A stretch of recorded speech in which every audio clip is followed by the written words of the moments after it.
the last week, the wide receiver coach basically was saying, we know who's who, and we're going to start repping the guy.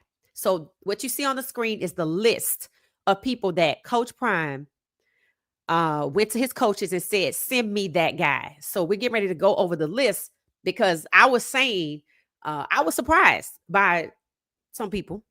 One in particular, I was kind of surprised. So the main guys, when they said, send me your main guy, when it comes to the quarterback position, it's Caden Salter. Let me know if this is how you thought it would go. If you think it was supposed to be somebody else, or you thought it was going to be somebody else, do me a favor and put in the comments like the position, QB, O-line, or I thought it was going to be so-and-so for O-line. If you thought it was going to be Juju, the main person for quarterback, then what? I thought it was going to be Juju at QB, etc. All right, the next person for O-line, Jordan Seaton.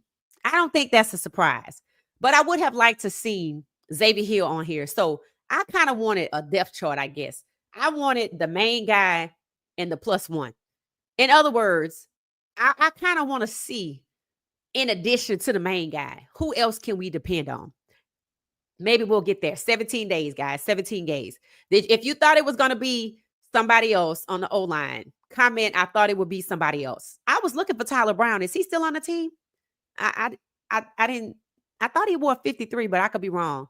Then again, it could have been him, and I don't know. Then for running back. Okay, so the main guy for running back is Dallin Hayden. I feel like there's some people that are going to be surprised by this. I think there's some people that felt like it was going to be who? Michael Welsh. Does this have anything to do with classification? Dallin Hayden on his way out. He's one of those guys I think that's going to the league, want to get to the next level with the NFL. And I still think some people thought it was going to be Michael Welsh. Y'all know we lost Agustave. Then we got Declan and Simeon. So this was a surprise to me. This was a surprise. So Dallin Hayden is the guy. Let me know if you thought it was going to be somebody else. Wide receiver, Draylon Miller. Very surprised by this. Very, very surprised by this. I thought it was going to be Omarion Miller, not Draylon Miller. I knew it was Miller time, but not that one. So I am surprised that the main guy is not Omarion Miller. In fact, I'm very surprised by that. And if he's not the main guy, I don't know if he should come out of school this year, but this might motivate him to move on even more so. Let me know if you are surprised by the main guy for wide receiver. I am. I'm not going to lie. I'm surprised. Tight end. Another surprise. Savell Smalls. Sorry, I got his name wrong. I'm surprised by this. I thought it was going to be Zach Atkins because I've been watching Zach Atkins ball out. He making all the highlight reels. I know Savell was there last year, but I thought this was our best guy unless he elevated his game. Maybe y'all saw him. I don't know. I'm surprised by the tight end. So this is where I would type into the chat. Yeah, I'm surprised. I thought Zach Atkins or somebody else would be the tight end. Let me know your thoughts. Let me see if y'all keeping up with me. Let's see.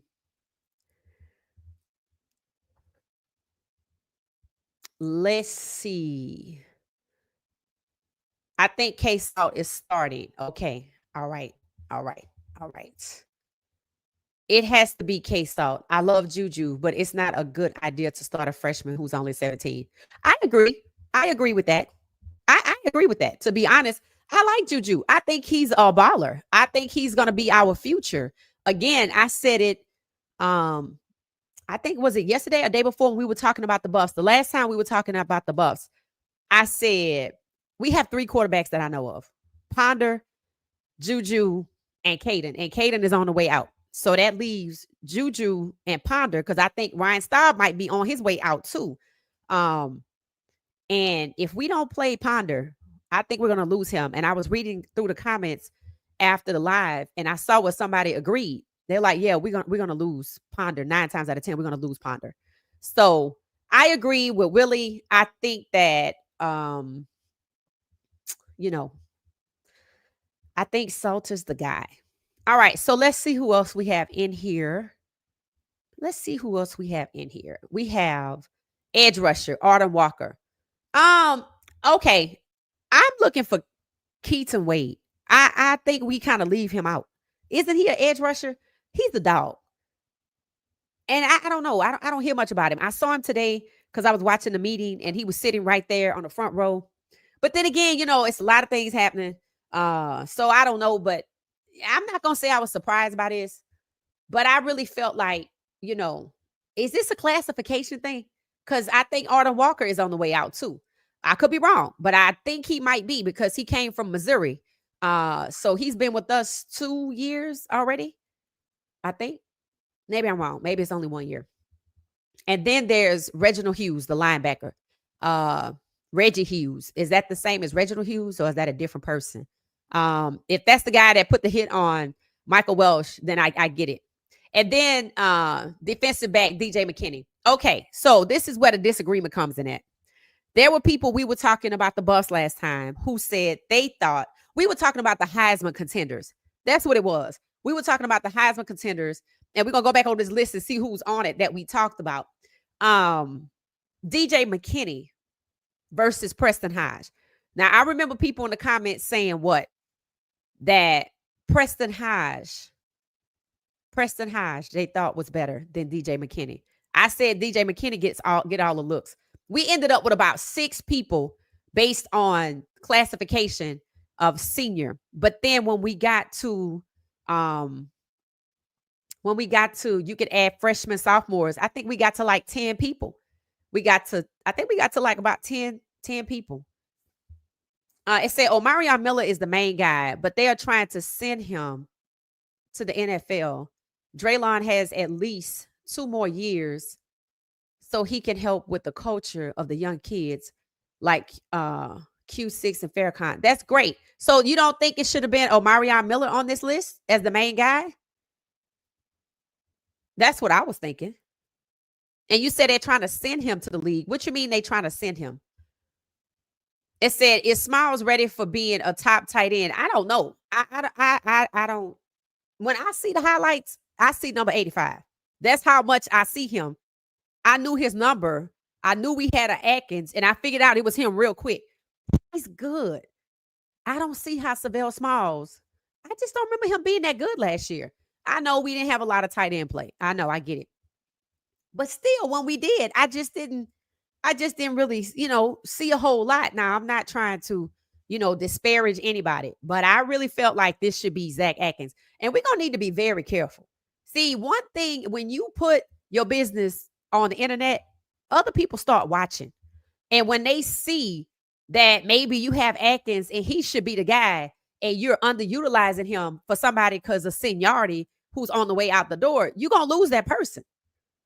When I said we're going to lose Ponder, it's not because somebody's magically going to think about him.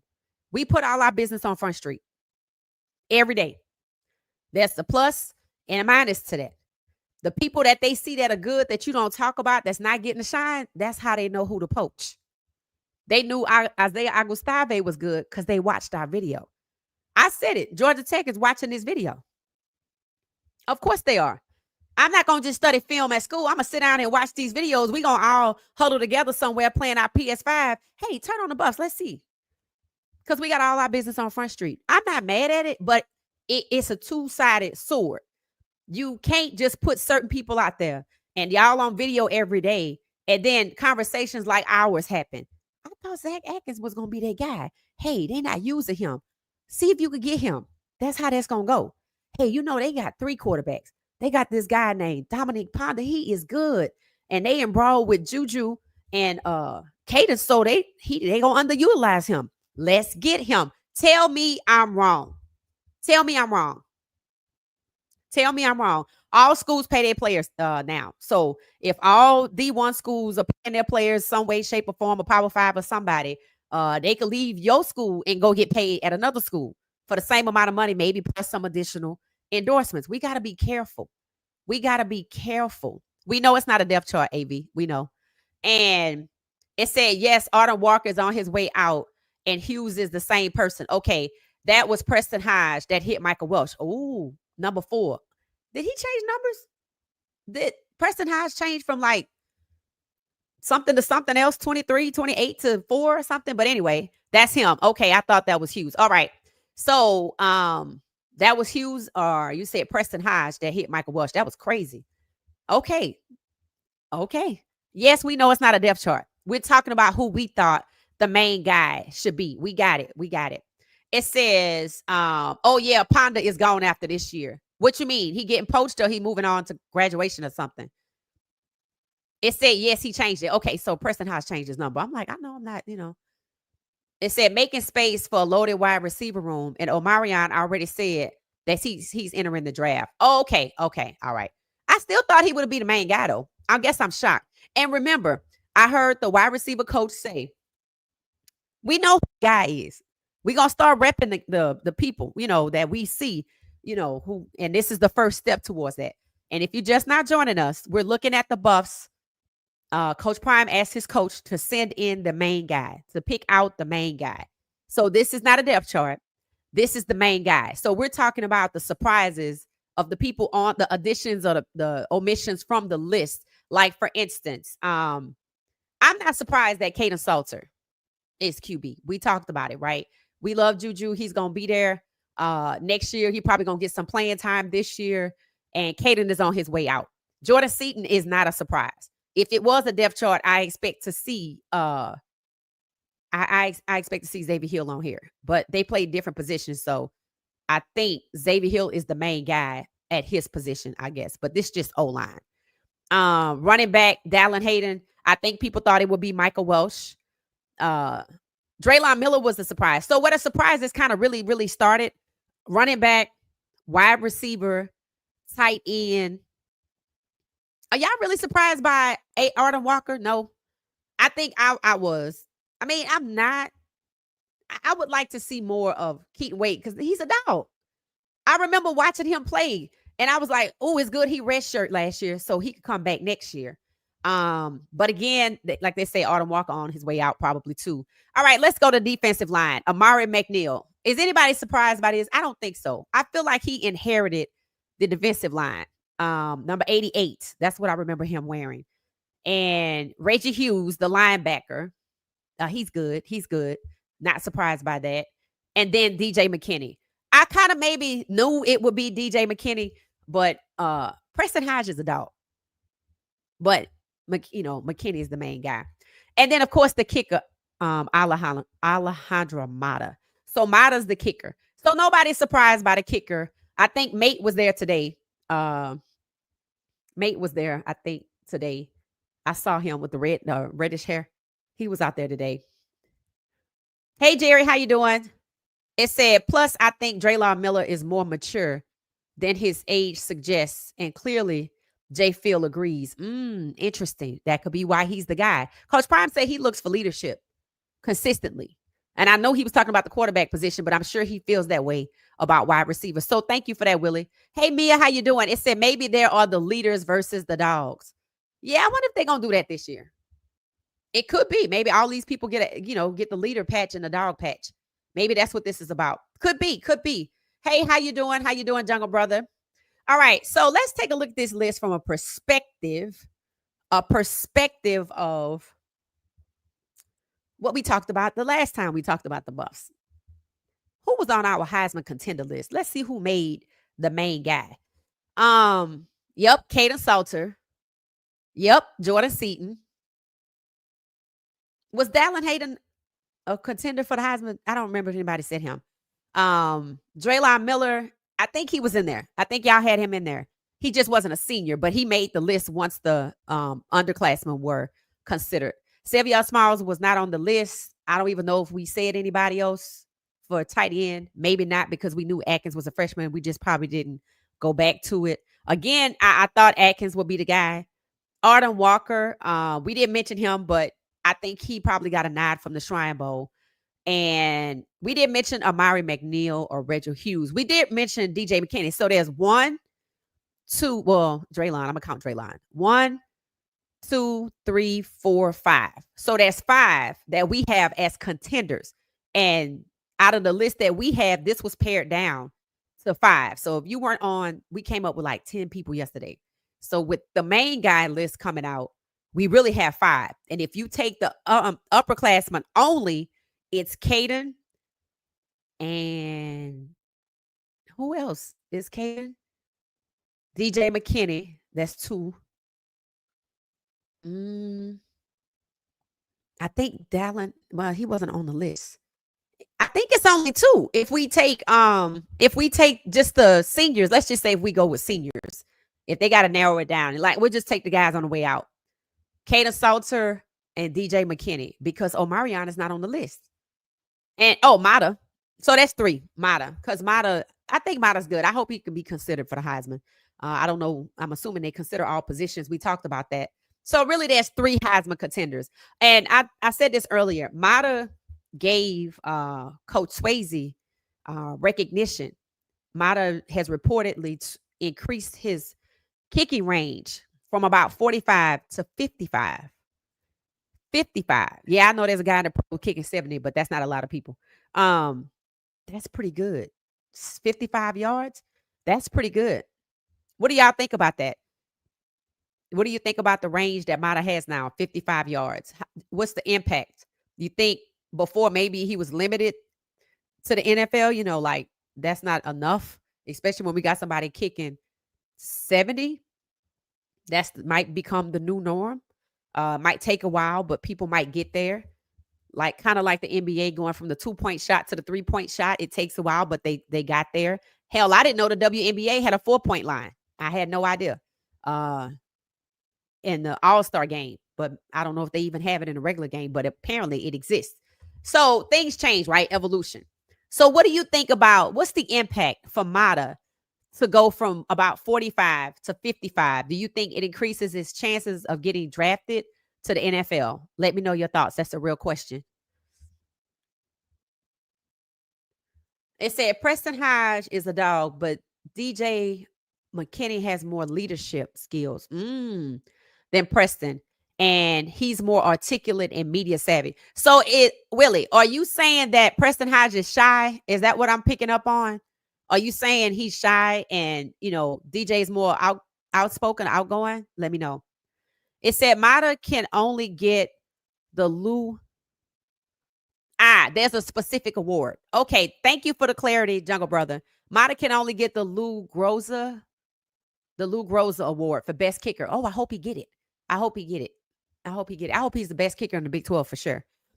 With 55 yards, that ought to help. It said that just shows you how the strength and conditioning coaches matter. Sorry, Coach Mo. Right. And I agree, right? Coach Mo started with us, but it's just like anything else, right? You do a group project with somebody and, you kind of could see, by the time it ends, you can look at the strengths and you can look at the, what needed to be improved, the weaknesses. And when you have another group project, you might make a change. You might exclude one person who wasn't very impactful. That's okay. That's life. And I get it, right? It's like a family type atmosphere, but this is a business first. We don't want to fall into that trap that I think the NFL is in, right? I think the NFL is in the trap. Look at the whole Dylan Gabriel and Dan Lanning and Stefanski situation. We can't figure out where the line is with business and professional.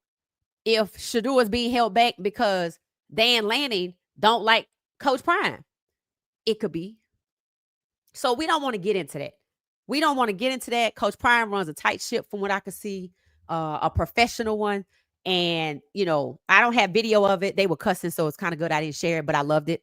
The women were leading outside today. They had the 2 ladies that they hired, the coaches. They, had the players out in the huddle and was talking to them and motivating them, and they was cussing, and the guys seemed to like it. And then the other lady came and she did her thing and she pulled everybody together. I'm like, okay, I like this. So, Coach Prime is an innovator in this space, right? You don't see too many women on active coaching rosters with the team, motivating the team, leading the team. So like if Coach Prime and the other coaches had to go somewhere, they got it, right? They got it. They're equals. So I love it. I love that about the program. It's professionally run. And that is why when these guys get to the next level, They are prepared. But in my honest opinion, from what I have seen from the NFL, just with this whole draft and this whole the way they're mishandling Shedeur and reading about the Washington Commanders congressional, hearing how the toxicity, the bullying, the harassment, even with the participation of the owner in it, the misconduct, all of it, even investigated by the NFL, Colorado is more professional than the NFL. I'm willing to stand on that. So these guys are prepared, and it's going to be a step down when they get over there. They're going to be expecting more, better. They're going to be expecting hella professional. They're in the professional environment now. And then they're going into a damn circus. Imagine 10 of them going to the Browns. Lord have mercy. God bless them. I hope it don't happen to Caden Salter. So Colorado's players, Coach Prime did a good job. He really did. He really did a good job putting this program together, diversifying the staff, the gender, having the women to lead. They're not just out there, not just using them for the face. They're actually active coaches. They actually have a coaching resume, right? So, I like that. And I know on the strength and conditioning side, we had a lady too. I remember seeing her. I think she's still there. But, after they worked out today, they went to do weights, right?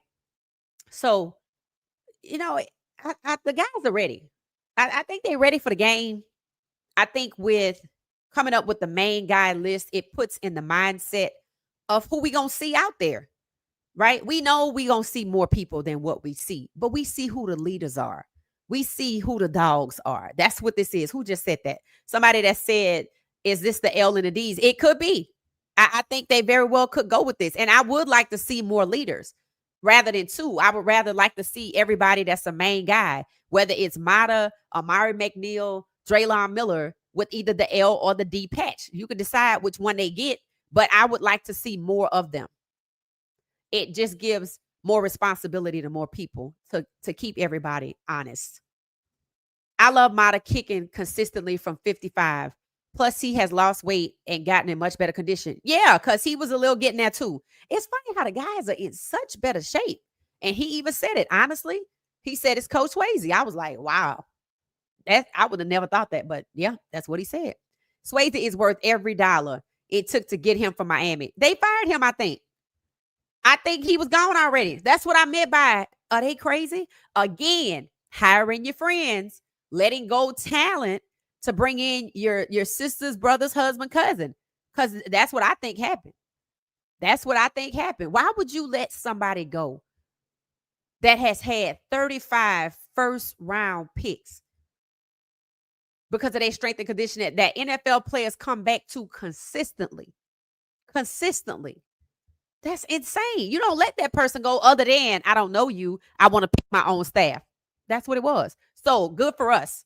Good for us, right? Good for us. So their hiccup is our gain. That would be crazy if we meet them in like the Pop-Tart Bowl and just demolish them.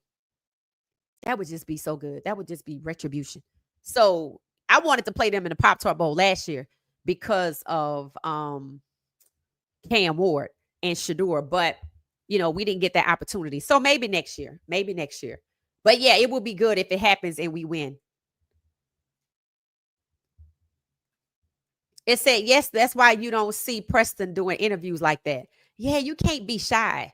You can't be shy. I noticed Cameron, Silma Craig doesn't post much on his social media.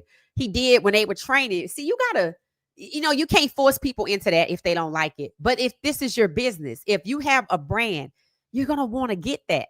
Because I believe, as unorganized as they are, I do believe if it comes down to two people and it's somebody they can market and exploit, at least they got a page and I could get something out of them. But, you're a relative unknown. Look at what Shiloh's bringing to Tampa. Look at what Shiloh's bringing to Tampa. Shiloh made himself indispensable. He already had the community. I'm sure the players like him too because they were all fired up, just like he was fired up. And I'm sure he's a part of that, right? And then the skill set. And it went from, him being a fourth on the depth chart to, we like him.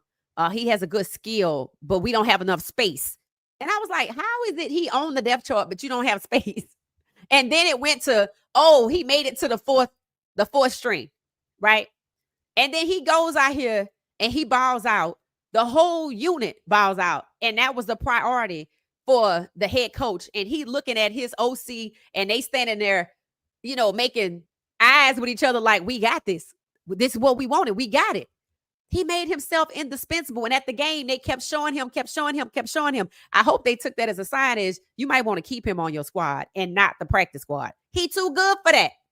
He's too good for that. He need to move up to 3 over somebody. Jimmy Horn Jr. Was out here breaking ankles, right? And today, J.C. Horn said, you got to put hands on Jimmy Horn Jr. because he's too fast. In other words, if you don't put hands on him to catch him, you ain't going to catch him. You going to end up on the ground. LeJounte, they going to find more things for him to do. He's in more interviews. Coaches are talking about him more. He's becoming a focal point as a receiver. And Shedeur still battling Cleveland.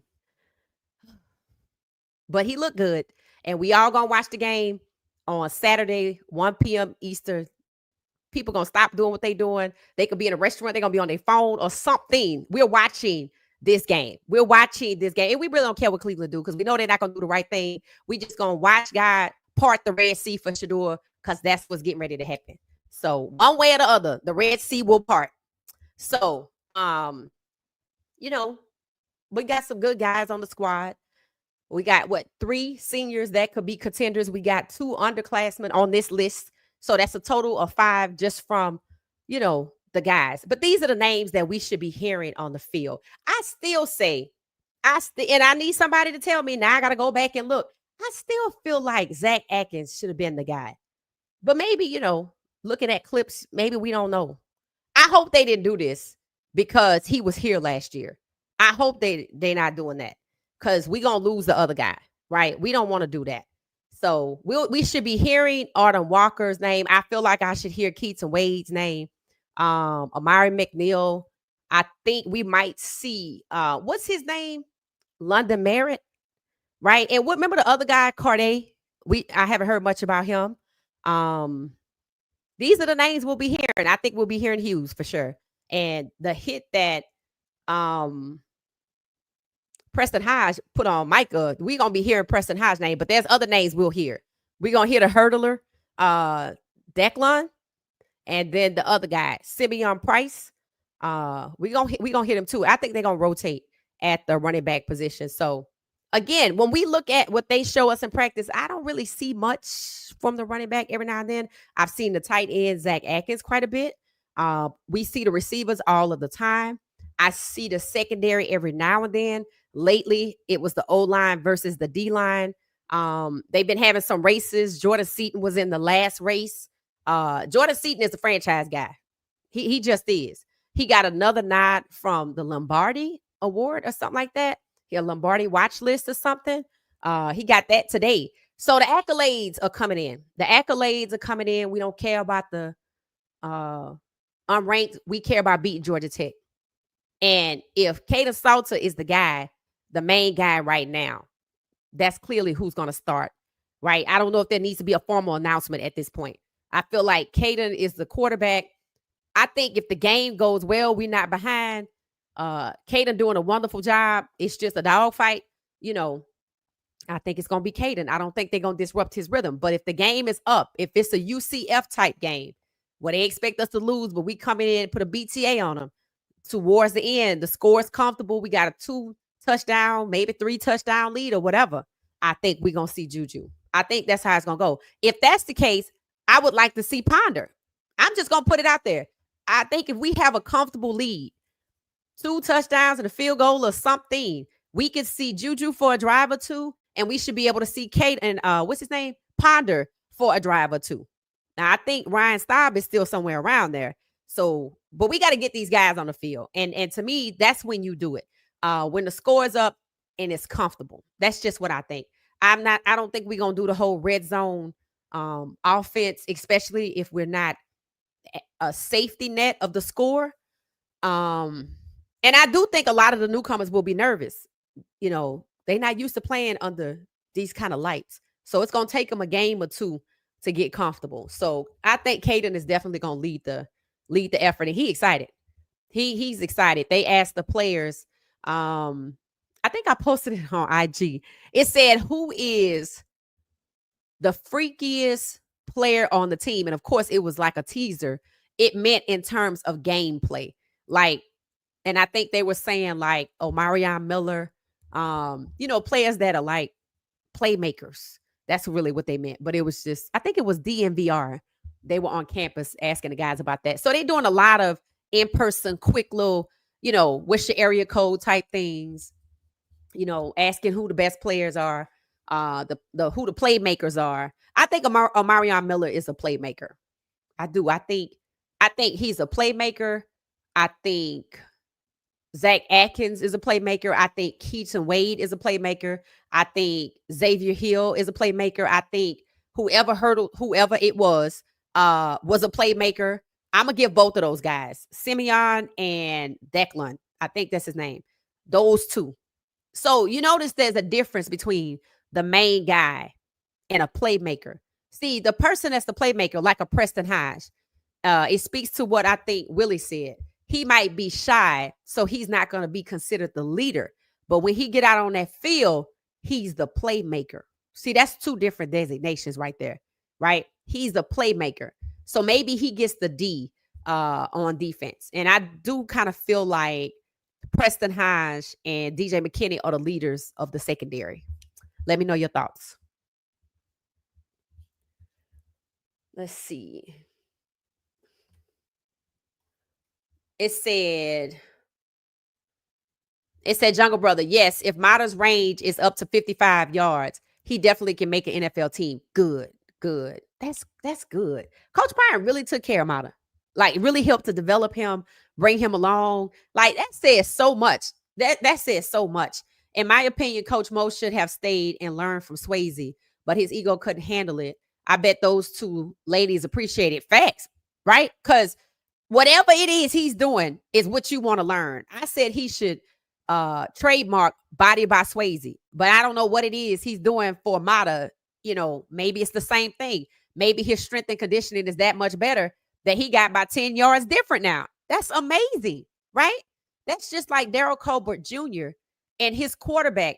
What is it, like QB training? Select QB athletics, right? That's like he had Cam and Shedeur, and I know after Shedeur balled out in that first preseason game, I already knew the price went up anyway. I already saw he had a big class. Remember, Caden was over there for a minute, and he still might be for all we know. But I know that helped, right? Just like I know it helped CU's recruiting. It didn't dissuade anybody. So, I mean, Coach Swayze, Daryl Colbert Jr., these are just two people, who NFL teams and other colleges probably, for whatever reason wouldn't partake. But hell, I'm glad we did because it helped, right? It helped. So that's just crazy to me that Miami would let Swayze go. It said, yes, Swayze was apparently fired because his program wasn't based on analytics. Coach Prime hired him from a high school in Florida. You see, it wasn't based on analytics. 35 first round picks is a metric that you can measure. They just wanted to bring in their own staff. The guy just wanted to bring in his own people. That's all it was. And you know how it is, right? You know how it is. And that's how the NFL is. They would rather recycle failed coaches than to hire somebody else that's not in their circle, right? It says Shiloh is a honey badger. He's all heart. Yes. Shiloh is going to be excited. Matter of fact, they show Shiloh getting on a plane today. Who does he play? I need to update the calendar. We can look at that. I figure when we get to like Thursday or Wednesday. Let me see who Shiloh playing this week. Let me look at the preseason list. They showed him his first away game. He was boarding the jet. NFL preseason week 2 games. Let's see. All right. The Titans come to town to play the Falcons on Friday. I might try to pay attention to that. I was supposed to be going, but I don't think I ever bought the tickets because I'm so, a Shedeurian. um, the Chiefs and the Seahawks. Oh, that's gonna be good. That's gonna be Jalen Milroe versus Pat Mahomes. I don't know if Pat Mahomes is playing though. And then it's the Packers and the Colts. Will Shepard, and then that whole Anthony Richardson, Daniel Jones situation. Could be Dylan Gabriel. Could be Dylan Gabriel. Um, the Patriots and the Vikings. Don't care about that. And Dolphins versus Lions. I know we got some Detroit fans in here. And then it's the Browns and the Eagles. Yay. Saturday, 1:00. And then it's the Panthers and the Texans. So Jimmy Horn Jr. against CJ Stroud. Okay. I might have to try it. It's at the same time. So that's when two games at the same time, 1:00. So they play at the same time, the Browns. And then it's the 49ers and the Raiders. Don't care about that game. Chargers and Rams. Nope. Don't care about that. Bucks and Steelers. Shiloh versus Aaron Rodgers. He got a big ice pack on his leg, so he probably not gonna play Aaron Rodgers, but that would be good. I would like to see it. And that is Saturday night at 7 p.m. Yeah, we're gonna watch that game. Definitely watching that game. Then it's the Jets and the Giants. I'm gonna have to hear about it. And the Ravens and the Cowboys. And what do y'all think about that? The interesting game of the week. LaJohntay Wester, Lamar Jackson going. Let me see. Where is it? Going to the Star. Going to Texas. Saturday at 7:00. What do y'all think about that? The Ravens and the Cowboys. That is the most intriguing game. I'm going to give it the intriguing game of the week because, we solid 10 toes down for Shedeur Sanders, right? We are Shedeurians. But I meant the most intriguing, meaning the game outside of the Browns. Yeah, we got Shiloh. That's a given. Just like the Packers are a given. Just like the Panthers are a given. And I know it's Baltimore and it's a given because it's LaJohntay, but it's the Cowboys. So that means that we get to see Joe Milton. That is a very intriguing game. Yes, LaJohntay's there, but it's also the Cowboys. One to watch. We definitely going to try. So we'll be watching at least 2 games. We definitely watching Shedeur. I definitely want to see Shiloh, so I'm going to have to figure it out. That's 3 games. So out of all the games that I just called out, besides the Browns, because we're watching the Browns, we're watching the Bucks probably. What game is the most intriguing game for you? All right, let me know in the comments. That's crazy about Swayze being let go, but I knew what it was. I think I actually did some research on that. And I said, oh, he just wanted to bring his friend. That's all it was. Good luck to them. It said, yeah, Jimmy breaking ankles. And I noticed that the Panthers insider, Sheena Quick, removed it from her page. What? Why? I wonder why.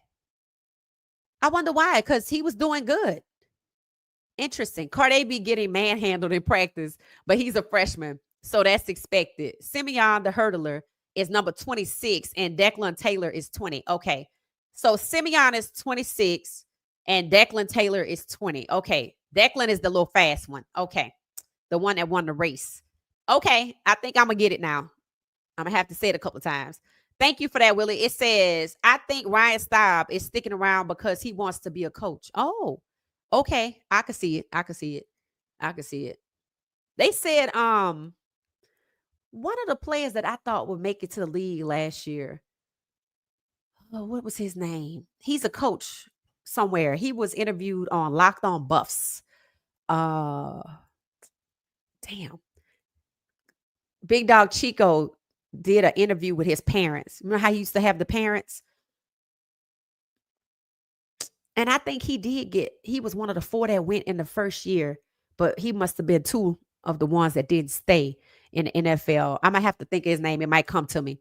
And if y'all know it, feel free to drop it in chat. Simeon is the hurdler. Declan is the fast one. Oh, I thought, yeah, Declan is the fast one. Simeon is the hurdler. Wait a minute. So that's expected. Simeon is the hurdler. Okay. Number 26. And Declan is the fast one. 20. Okay. Thank you. Okay. Last one hired, first one fired. There you go. There you go. Steelers. Okay, so the Steelers and the Bucks. That's the one for Shy Sky. Okay, I think I like that game too. I think I like that game too. This is crazy. A lot of people are excited about watching a Cleveland Browns game. We excited about watching Shedeur. The game just go come with it for the Browns. The Browns just gonna come with it. In other words, he could be playing for the Patriots and we gonna watch it. So, you would think the Browns fan was just soak this up, right? Just soak this up and learn how to welcome new people. And some of them do. Some of them do know, right? Some of them actually do know. Um, but it's too many of them that are just adverse to the newness and it don't make sense to me. But I say, you know what I think? I think they're not ready to change the culture. They want to kind of keep it, like quiet, right? They kind of want to keep that uh mysteriousness, I guess, about it. Um it's not really a mystery, but it kind of is, right? Because you kind of have to kind of dig in and find out everything that's going on. We know that they're not good, but now we know why. Now we know why. And the why is what I think some of them like. They like it like that, right? Not everybody, but they do. And slowly but surely, I'm hearing more and more every day, whether it's the Browns media, and some of the fans that, Shedeur really did ball out. I thought he was this, or no, we need to see what Dylan do. We see Shadeur's good. We need to get on with it. So it's like the reckoning. The reckoning is happening, right? And the same thing is going to happen with CU. That's why I'm not worried about the rankings, right? This is the first NFL season we've watched with CU this intently, pro players. Last year, I don't think I watched that closely. So, because we were all in, everybody was still there. But hell, with 10 guys in the league, we watching a lot of games. Hell, we forgot about Travis. We didn't even look to see who they played. You see what I mean? So, it's interesting because you're trying to keep up with all of it. But it seems like primarily we start with Shedeur and then we try to get to Shiloh and then like Jimmy, then we try to get to LeJontay and, then we get to Travis. It's like that. It's almost like an order of how this is happening. And it could be too, the excitement that I don't know why I see a lot of LeJontay. I'm starting to see a lot of Will Shepherd. I'm seeing a lot of Jimmy Horn Jr., per usual. Of course, Shedeur. I guess I see Travis, but maybe I don't follow the right accounts, and that could be what it is. I know I follow the Jaguars, but maybe I don't follow any podcasters, and that could be the issue. I might need to find me some podcasters for Jacksonville so I can get some third party information, instead of just listening to the corporate stuff that they put out. So yep, we're going to be watching Cleveland. It said QB Caden Salter. Yep. We're going to be starting with Caden, I think. 56 watching. Hit the like button for me, please. Hit the like button. Just take a minute, hit the like button. Thank you so much. I appreciate you. And yeah, hit the like button for me. It said they think Shedeur will be another DTR. Yes. They're doing that intentionally. Let me put this microphone down. Okay, here's where we are with that, right? So I knew we were gonna get to Shedeur. I just didn't use it in the thumbnail because I want to talk about the Buffs. But we're gonna get back there. If y'all make comments about it, we're gonna talk about it. We talked about the guy, and it kind of all kind of ties together anyway. Because some of these guys going to the league, they probably gonna end up somewhere, like Cleveland or something like that. So we just kind of just put it all together. I was thinking of how to put my thumbnail together with everything at once without making it look. It's gonna be something I probably put together that's nice, with the pro buffs and the buffs, because everybody that's at CU kind of want to go to the NFL, right? That's their choice, even though we wish they would start their own league or go somewhere else. That's just where they want to go. So, and we're gonna ride with them. We just know more than we did before. So what's happening is the local podcast media, not the Tony Grossi, Mary Cabot lady, but the ESPNs, the 92.3s, the Locked On Buffs, those kind of people, right, have moved away from the Dylan is the guy narrative. They are, Shedeur looks like the guy to me. I mean, we need to see what Dylan gonna do. But, Shedeur looks like the guy but it's time to see. Dylan got to show something. In other words, come on with it. Shedeur has proven himself, and you hold the Shedeur back. So come on with it and put him out here. So that's where we are. And I noticed something today. Mary Cabot tried really hard to put the Myles Garrett story out there and make it go viral, and it didn't. It came and went. It did. It came and went. And I added context, right? And I'm not saying it came and went because of me. It came and went because nobody else picked it up. She put it out there. He was caught going 100 miles an hour in Stonesville after they got back from the Charlotte game, and something, and he flipped this Porsche as if, he just reckless. And I'm like, wait a minute, there's no context here. So people tried to be judgmental and jump in. I'm like, ho. I'm like, y'all need to pray he's okay. Pray he's okay. He could be going through something. And that's when y'all told me that he was swerving from an animal. So they tried to put the story out there and make it go viral, and it didn't go. So what I'm noticing is now Cleveland is turning to the national media. Like Mary Cabot can give out the parking ticket stuff in Cleveland that's not going to go nowhere. Nobody cares. Tony Grossi had his conversation with Shedeur. They just seem to move on from that. But ESPN Cleveland, Rizzy is pro Shedeur, right? And he gonna argue you down like he did Tony Grossi. He told it. He said, you have an agenda. He just flat out told him, you just have an agenda. And I remember when we first started talking about this, I didn't think the Rizzy guy was a Shedeur guy. And we said people started changing their stripes. The shirt stripe guy, and I don't know if I've seen him since, right? After when Boog went up there. So ESPN Cleveland leading the way. That's who puts out the tracker. That's who puts out seemingly everything first. Daniel Oyefuse works with ESPN. So that's another person that puts out information. And he just tells you what happened with no spin. At first he had a little spin, but he kind of had to take it out. So now they've gone to like Albert Breer. Now, Albert Breer did a hit job on Shedeur. And they're using him to put out the piece that says, it's not a surprise that Shedeur didn't move up because the Browns feel more comfortable playing in a regular season game with Dylan than Shedeur, regardless of what week it is.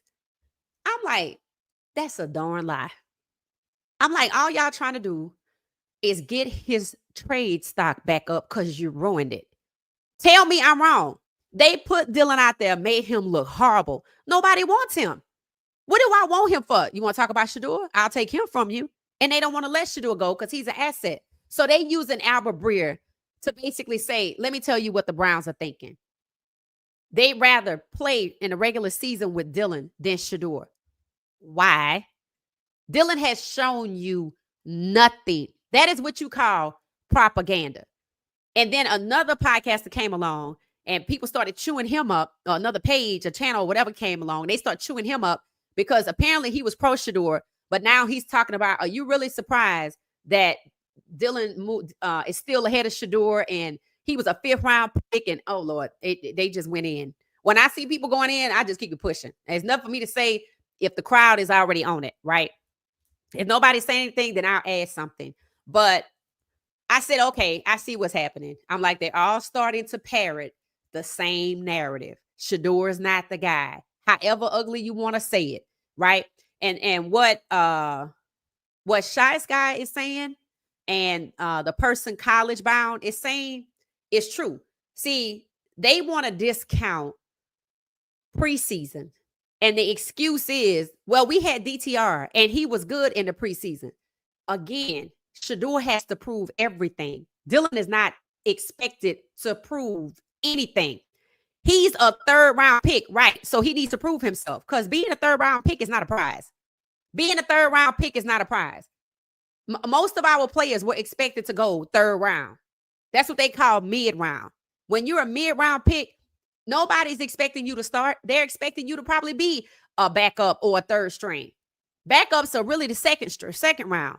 Dylan was expected to be a backup. They act like he was the QB1 and Shedeur just turned out to be better. So we trying to protect the hierarchy. No, you're trying to protect something else, your agenda. So now they're all parroting the same thing, that Shedeur is not the guy. And now Albert Breer, instead of Mary Cabot, is telling you He's like a national reporter, whatever. He's telling you what the Browns think. How the hell he know what the Browns think? Because they told him. So here's what all of this is, and it should feel very familiar. It should feel like the draft. I said it. I said all they are doing is setting you up for the asinine move they getting ready to make. So what they are doing is going into this game knowing damn well if Shedeur win, he should move up by the time we get to the Rams game. They are telling you indirectly he can win all three of them. We're still not moving him ahead of Dylan. He's not our guy. That's all that they're doing. When they start parroting the same thing, a decision is coming down the pipeline and it's asinine and they trying to justify it and level set your expectations. So when you hear it, you don't fly off the handle with them. You like, oh, that's the BS they was working on. But if it was a shock to your system, you would immediately pick up your phone and everybody and it would go viral. They know what they're doing. They are skilled at this. They are skilled at this. It's spin before you got anything to spin. And I'm like, you know what? I'm cool with that. I said, because maybe, just maybe, God trying to protect Shedeur from that damn O-line. They talking about the guy, DeJuan Jones, they went out and got. He had a PFF rating of like a 70. I'm like, maybe my expectations too high. Maybe my expectations too high, but isn't that a C?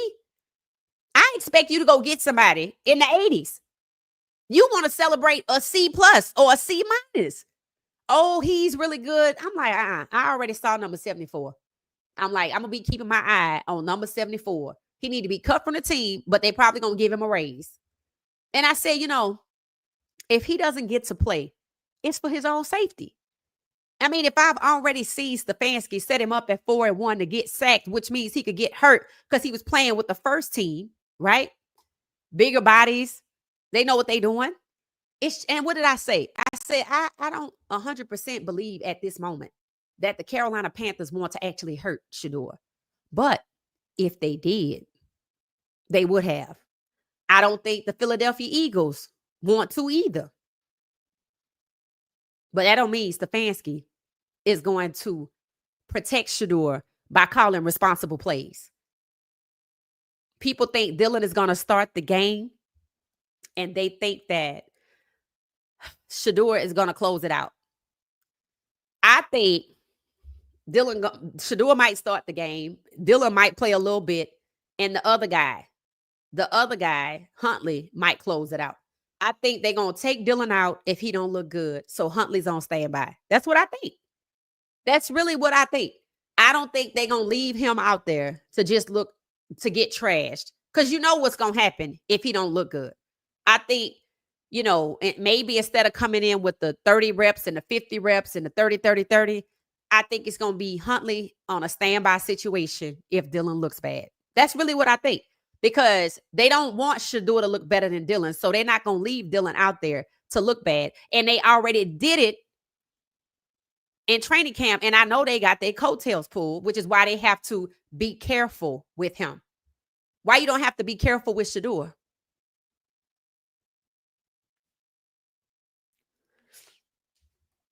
Dylan is the only person they have until Deshaun Watson comes back that can block Shedeur. It ain't going to be Huntley.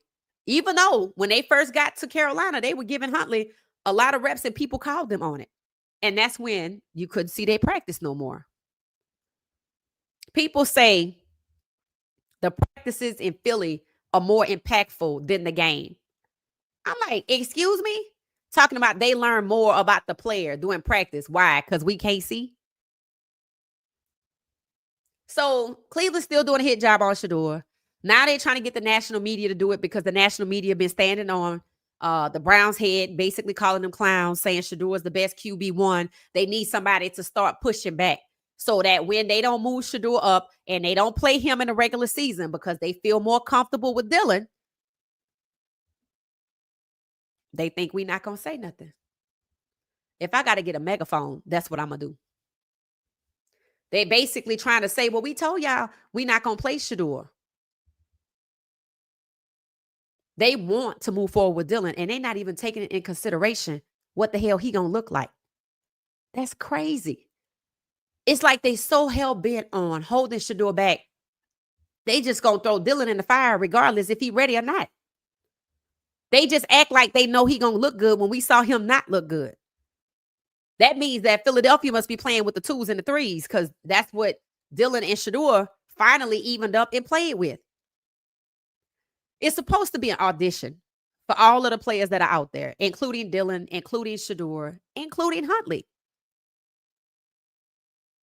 All of this talk about Huntley, all of this building up, and now he a ghost. That's why I said don't buy into that. They were trying to make Shedeur shaking his boots. You can't make Shedeur shaking his boots. Because to be honest with you, the conversation that people haven't had yet, Shedeur might be better than Flacco. And then what you gonna do? Everybody's content to have Flacco start the season and Shedeur come on up. And if they don't get that, and he look better than everybody, he go out here and win against Philadelphia, you can't put that genie back in the bottle. So sending Albert Breer out because he's national media, because he can go on ESPN or Fox or the NFL Network and say it to a larger platform audience, it ain't going to save you. The reason why they going with Albert Breer is because Mary Cabot don't have no credibility. She can just come out and tell us what's going on at camp. Nobody respects her for anything outside of that. All you know is what you see at that camp. But they expect Albert Breer to have the credibility, which is why he was one of the ones that did a hit job on Shedeur in conjunction with the New York Giants. They know what they're doing. They're trying to fight back against the pressure. The pressure. If they was smart, to be honest, and I mean smart, like regardless of what's going on in the politics, if they were smart, I wouldn't even play Shedeur. Because if I put Shedeur out there, he gonna look good. I already had him sacked once and he overcame it with 2 touchdowns. I mean, they had 3 touchdowns in total. And then Huntley had 1. That's 4. I wouldn't even put him out there. But they so hell-bent on trying to humiliate him, embarrass him. That's how he played in the Carolina game. He wasn't going to play in that game. They didn't want him to get the shine. So then they came up with the play calling that would set him up and hold him back. And that's why he was on the sideline, mic'd up saying, I want to get a deep ball, because they had him doing short passes. We said that would happen. Look for it to happen again. They're going to go very basic for Dylan to get him some short, quick passes, to give him some confidence in the game. Let's see what the defense does. If they was willing to sack Shedeur, then they willing to sack Dylan, right? Let me know your thoughts. All right. So I had this earlier, a video. I guess I had made it earlier and I probably shared it maybe after the season. So let's take a look. It's talking about what some of the goals are for CU. So let's take a look at that while y'all let me know your thoughts about what we were talking about. All right. So Colorado Buffs, this was from the black and gold game. There was some goals specified. And here we are. We wanted the offensive line accountability. I don't know if we can say based on practice if we've seen it, but I will say this. The offensive line is much bigger in stature. I know Jordan Seaton and Xavier Hill are 2 people, and then Chrysler on the other end is 3 out of 5. I thought Yaya would be the center, but he's not. It's somebody else. And then there's the right tackle. I don't know. They say they're going to rotate that person. So we're going to have to wait and see if there's any accountability in the game. But even though there are guys from last year, they're not the starters unless something has changed recently. From what I've seen in practice, right? If I look at Jordan Seaton and I see Xavier Hill and I see Chrysler, then I know the other 2, whoever the other 2 are also considered starters. And they already said they would rotate the right tackle. So in the game, we're looking for offensive line accountability. I think we're going to get it. And then the run game commit. All right. I think we're going to be committed to the run game. Let me see if I pass the test. Number 20 is Declan. Number 26 is Simeon. Dallin Hayden is number 7, which is why Caden don't have the 7 because Dallin Hayden had it first. Michael Welch is 29, and the fastest one is number 20. I hope I said it right. All right. So I haven't seen much of Marshall Faulk, but I know he around there somewhere, right? I just don't know what he looked like. We don't get to see the run game on camera. Have y'all seen the run game on camera? We saw Michael Welch get popped at one time, but that was it. That was it. Really and truly, that was it. We see a lot of the receivers. We see the secondary every now and then. We see the O-line, the D-line. I don't really see the running backs just every now and then. I mean, I guess number 20 when he hurdled the people, that was a play. I don't know. I guess I just don't see the focus, just a whole little segment of them. I just see them here and there, right? I think we're gonna be committed to the run game. We obviously committed to the tight ends. We got Savell Small. We got Zach Atkins. I know, those two will be there. And then replace key players. I think we've done that. I think Coach Prime is right in saying that this team is better. This is a better team. See, before we had star players and a team around them, but they were the focal point for obvious reasons because they're good. They're good. Every now and then I hear people grumbling, saying that, Travis Hunter had way too much time at receiver. Somebody else should have had. I'm like, you know what? That's done. Let's just move on. There's no point in hashing that out. It went the way it went for a reason, right? The person they were talking about on Marion isn't even a man on this list.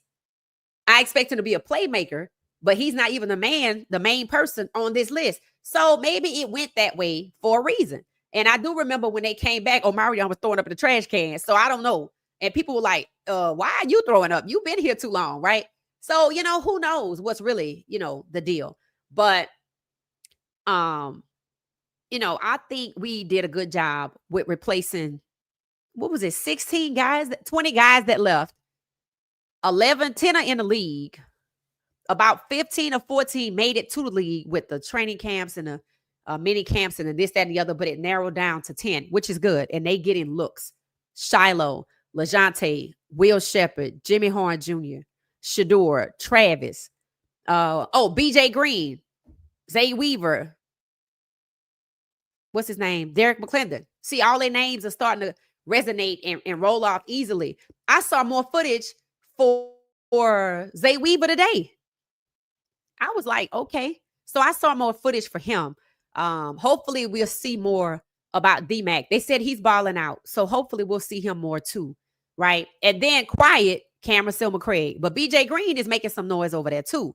With sacks. BJ Green, Derek McClendon making noise with the sacks like Shiloh. So, I just think Cam might be a quiet person. But you gotta get that brand out there, right? Because with Jacksonville so focused on Travis, anybody else could get lost unless they make some noise. So he gonna have to make some noise over there. Hold on one second. Let me plug up my laptop. 1 second.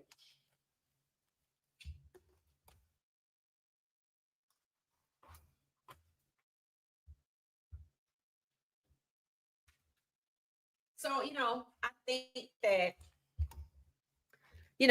I think we've met our goals, right? I think run game, check. Then we also have Byron Leftwich, check. With the quarterbacks, hell, they all good already anyway, check. So they just gonna only get better. If we know that Dallin Hayden is the main guy, then they've put the run game to the test. I'm happy to see the other two, 20 and 26, Simeon Price and Declan. I'm happy to see them. They seem excited to be there. They seem excited about playing, and they both showing out. So that's good. I feel like we're pretty much ready. I think the strength and conditioning did what it needed to do. So that part of it, the endurance, the physicality is there. The size is there. The strength is there. I think just learning the plays, making sure you know your plays. I heard Coach Prime talking to them. You got this, but you don't know your playbook. So it's a few people still, straggling, right? And the police came last week, and Coach Prime said, when this come, somebody not doing what they supposed to do. Never knew who it was. We don't even know if they still there. But the point is, even with all of the privileges and the access and how good a program it is, it's going to always be one or two. It's going to always be at least one. And to hear, Coach Prime say, you don't know your playbook. That's crazy, right? This is year 3. So you must be new. And I'm thinking the whole thing must have been new guys, not knowing how it works. And, you can't do this and you shouldn't be doing that. You got to carry yourself this way. That's what I'm thinking, because there's no way it could be a returning person. I remember in year 1, I think it was year 1, people said when we watched Well Off Media, how Coach Prime and the coaches were begging them to do what they needed to do. Like, they shouldn't be begging you. And I felt like in year 1, a lot of people came because they were like, "Ooh, Coach Prime could get me there." Right. And then those people got weeded out. And then, year 2, we were a little leaner. And then we got more people that wanted to kind of commit. And it was a lot less jumping in the portal unless you were a 3-star or a 2-star and you just weren't getting any shine. And then now it's this year. Seems like everybody is committed, but we got a lot of people that are new and maybe somebody on the way out and they messed up. And like I said, Coach Prime ain't gonna let on. I was shocked that he told us that's why they were there. I thought the police were there just to have like they do the little normal talk. He said no, because somebody not doing what they supposed to do. And then today to hear somebody not doing their playbook. So I guess it's smart for them to go ahead on and put this list out of the main guy so people could know. And it should motivate you, if you're not on this list, to want to kind of be the next guy up or something, right? Hopefully it does that. And the second tier people don't get in their feelings and say, well, screw it, because I did all this and nobody actually recognized me. Again, we're dealing with young people here, not fully formed frontal lobe, so it could happen. So I think the Buffs are good. I think we're about 80% there. I think we have the mechanics. I think we have the strength, the physicality, the size that we wanted. We got the components. We got the run game. We got the tight ends. Mata got more range. That's good, even though he don't really miss like that anyway. But it's good, right? I think we got it, right? I just think now is where you fine tune it. You got your main guys, so you know who it is whose names we should be hearing. Then you got your second string. So, you put that together and you got your team that you're going to go out there and ball out with 17 days. So that's what I think. That's what I think. So let me see what y'all saying. I'm going to hop over in the comments. There are 70 of us. Hit the like button, please. Hit the like button. All right. So let's see what y'all saying. It said DTR only had 1 season with 3,000 plus yards in college. Right. He was a true developmental QB. And he was hurt at the end of the year. That's them trying to hang the 5th round label around Shedeur's neck. Even with Shedeur proving to be the best. That's their justification. That's why Shedeur was taken off the board. Because they knew if he went to undrafted free agent, there was no way he could make it to QB1 because the team he went to would hold him to wherever he was drafted. That is the Cleveland Browns. That's exactly why he there. I'll tell you one thing. The owner, Jimmy Haslam, was lying about not wanting Shedeur. If people really think a billionaire is just letting people do what they want without his approval, they hide. Oh, yeah, I totally agree. But remember, he's also the reason they've never had a black QB drafted in the first round. So he might see what I think could also be a possibility to kind of speak on what you're saying, Willie. I think that since I know that this didn't start overnight, I know this go back to Vegas. I know Charles Woodson was targeted. I know Shedeur was pigeonholed, all for the purposes of getting here and saying we're not what. I feel like that's why they got Huntley instead of somebody else. We're not what you're saying. I think that's why you're hearing leaked stories about Lenore Sellers, who's black, going up from 5 to 1 to go to Cleveland, who have Shedeur. See, Cleveland don't want Shedeur to ball out because they want to move on from him.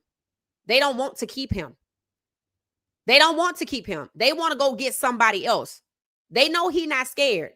They know he could move on. They don't want to keep him. So if Shedeur gets the QB1, let's say they win, they go was it 13-4? Let's just say they go 13-4. Let's say they win 13 games between Flacco and Shedeur.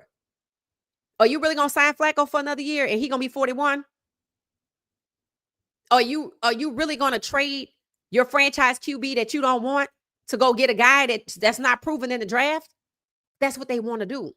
That's why you hear all the propaganda, all of the narratives, no matter how good he is. We don't want to keep him. They want to use him for trade capital.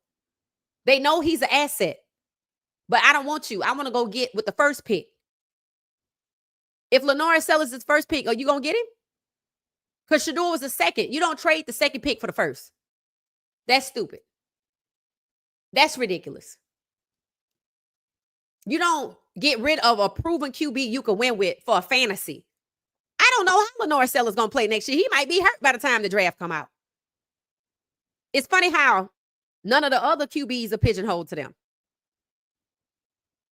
And it makes sense because that's exactly what they did with Lamar Jackson. The next year, guess who they went and got? They said Lamar Jackson was too short to be a quarterback. They used everything to try to push Lamar Jackson off of the QB position. He should be a wide receiver. He's more physical. His leg says that, his mobility. They did not want him to be a QB at all. They were just as adamant about Lamar Jackson as they are about Shedeur. If you remember, then you know what I'm talking about. The difference is how involved was social media? How involved were we watching practices and watching the combine? And it's out there, but were we watching it? I wasn't. But I damn sure did watch that draft. And I do know that Shedeur's father, Coach Prime, was the one interviewing Lamar Jackson when he was waiting. They want to use him as draft capital. They want to bury him in conjunction with the NFL on the bench. So the story goes, keep him, bury him on the bench, and then you could just use him for draft capital next year and get your first pick, who you really want. So maybe I got to go with Lenore Sellers now, because just like when Lamar Jackson went through this exact same thing, except for it wasn't his father, wasn't the scapegoat. They said his brain didn't function properly to be a quarterback. He didn't have the cognitive thinking. He failed his mental aptitude test. They sent it around to the people that worked there like they did Shedeur Sanders' phone number, and they made fun of him. They had to do away with that test after that. Then they did the same thing to C.J. Stroud. They don't know when to stop. This is not new. They try to humiliate these black QBs because they hate to see them get there. And the crazy part to me was when Isaac Newsom traded up to get Lamar Jackson, they were pissed. And they knew from that moment on, they would never trust another black GM to make a pick at the QB position that they didn't want.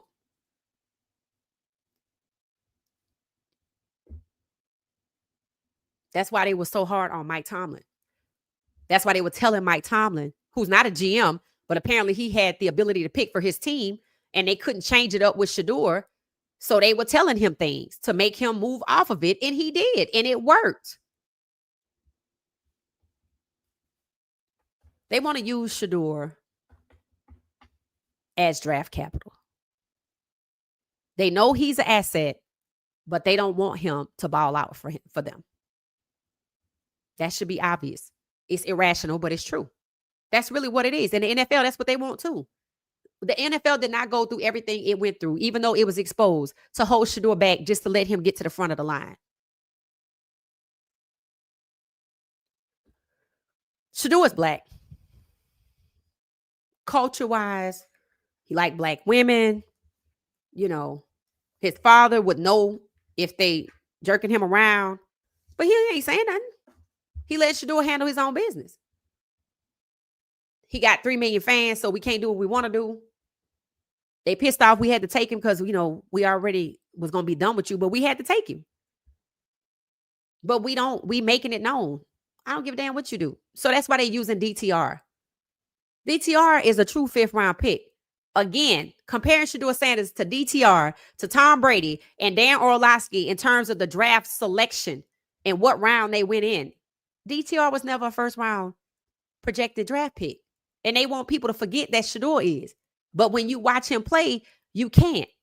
And now the media, national media, is all over Cleveland. So they went and got Albert Breer, who already did a hit job on Shedeur in conjunction with the Giants, to try to do it again. Who's listening? People are not listening. They are looking with their eyes. They see who Shedeur is. Cleveland is going to keep on so much to the point that people just going to start calling them racist. They're not going to, they right now they're trying to filter through their minds of why this is happening.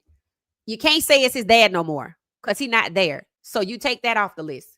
You can't say it's arrogant, he this, that, and the other. So what did the NFL network guys say? Oh, he's mature now. He's the same guy he been, and he just lied on him. He didn't always blame his O-line. We did. So that means he want to be different. He's misevaluated. That means he is good, but somebody got it wrong. Who the hell is that? The scouts that they fired from the New York Giants? Where were Cleveland scouts at? Do they have scouts? Because I don't ever hear nothing about them.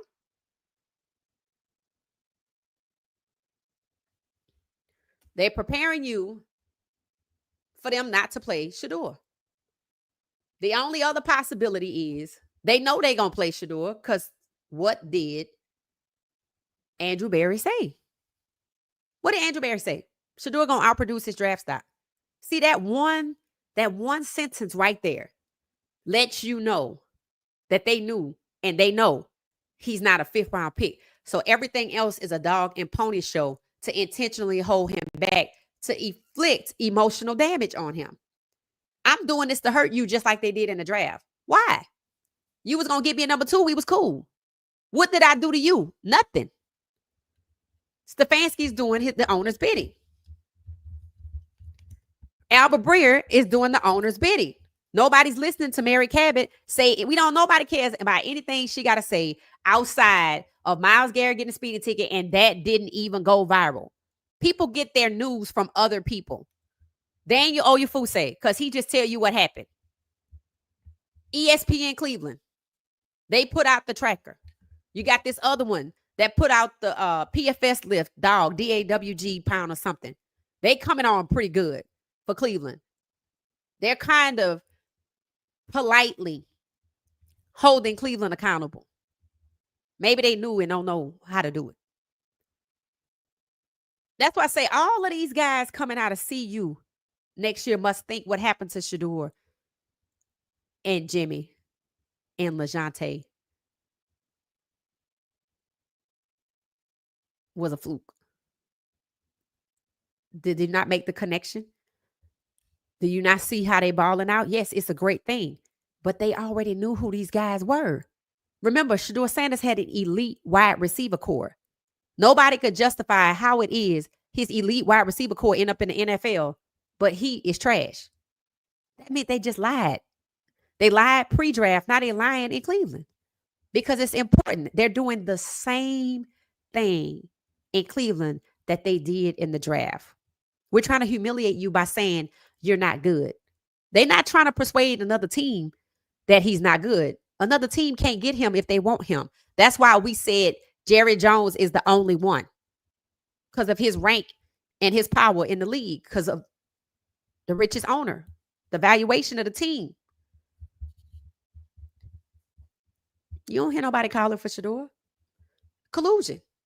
So now we're going to have to play this game. We want to get, they already went through. We want to get Arch Manning. We want to get Cade Klubnik. We want to get this, that, and the other. Then it stopped. Once Arch Manning, he ain't coming out, you ain't going to get him. Then they went to Cade.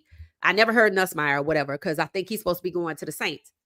People still thinking, I think they were talking about on the Pac-Man Jones show, if the Saints was a good place for New Orleans. I think Pac-Man said that's what he thought. I'm like, that ain't happening. That's not happening. Not if they want the Nussmeier guy. Just like New York wants to save a place for Arch Manning, which they both could have done. Neither one of them had to defame Shedeur. To do that was ridiculous when you didn't have to draft him. Same thing for the NFL. People talking about the NFL is, don't like Shedeur. Then why the hell you draft him? Nobody has answered that question. You never had to draft him. Draft and destroy is not a business strategy. It's criminal, actually. It's unethical. It's collusion, and it's illegal. And that's what they have done. You would think they're doing this because, they want him to quit. They know he can't quit. How you going to quit? He gonna pay him back for his contract. That don't mean they gotta let him go. One thing about a contract, what did Coach Prime say? Don't be so quick to get yourself into something you can't get yourself out of. It worked for Travis. Shedeur don't want to leave. He believes in his faith, and he should. And that's what we're going to watch. We're going to watch God part the Red Sea. We just going to have to tune out the Albert Breers, the Mary Cabbotts, and just show up for Shedeur and watch him ball and watch God get him one step closer to where they're trying to keep him from going. All you got to do is look at the New York Giants and the New Orleans Saints to see how it's going to play out in the Atlanta Falcons. They all tried it. None of them wanted the black quarterback last year or this year. The Falcons, the Giants, and the Saints.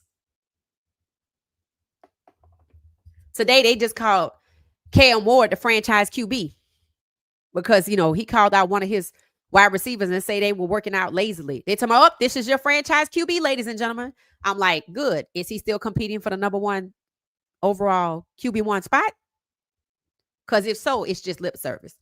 So they playing publicly nice with him. They're acting like this weekend didn't deter him. Good, because he is a good quarterback. And I know, people feel some type of way, but I know what they're trying to do. So I moved past that. Shedeur told him it was going to happen. So he got it. Shedeur told him in Vegas that they're going to come for you too.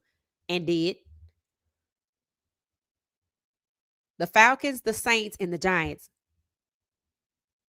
ended up with black quarterbacks and all basically trashed Shedeur so they didn't have to take a black quarterback. But you still ended up with one.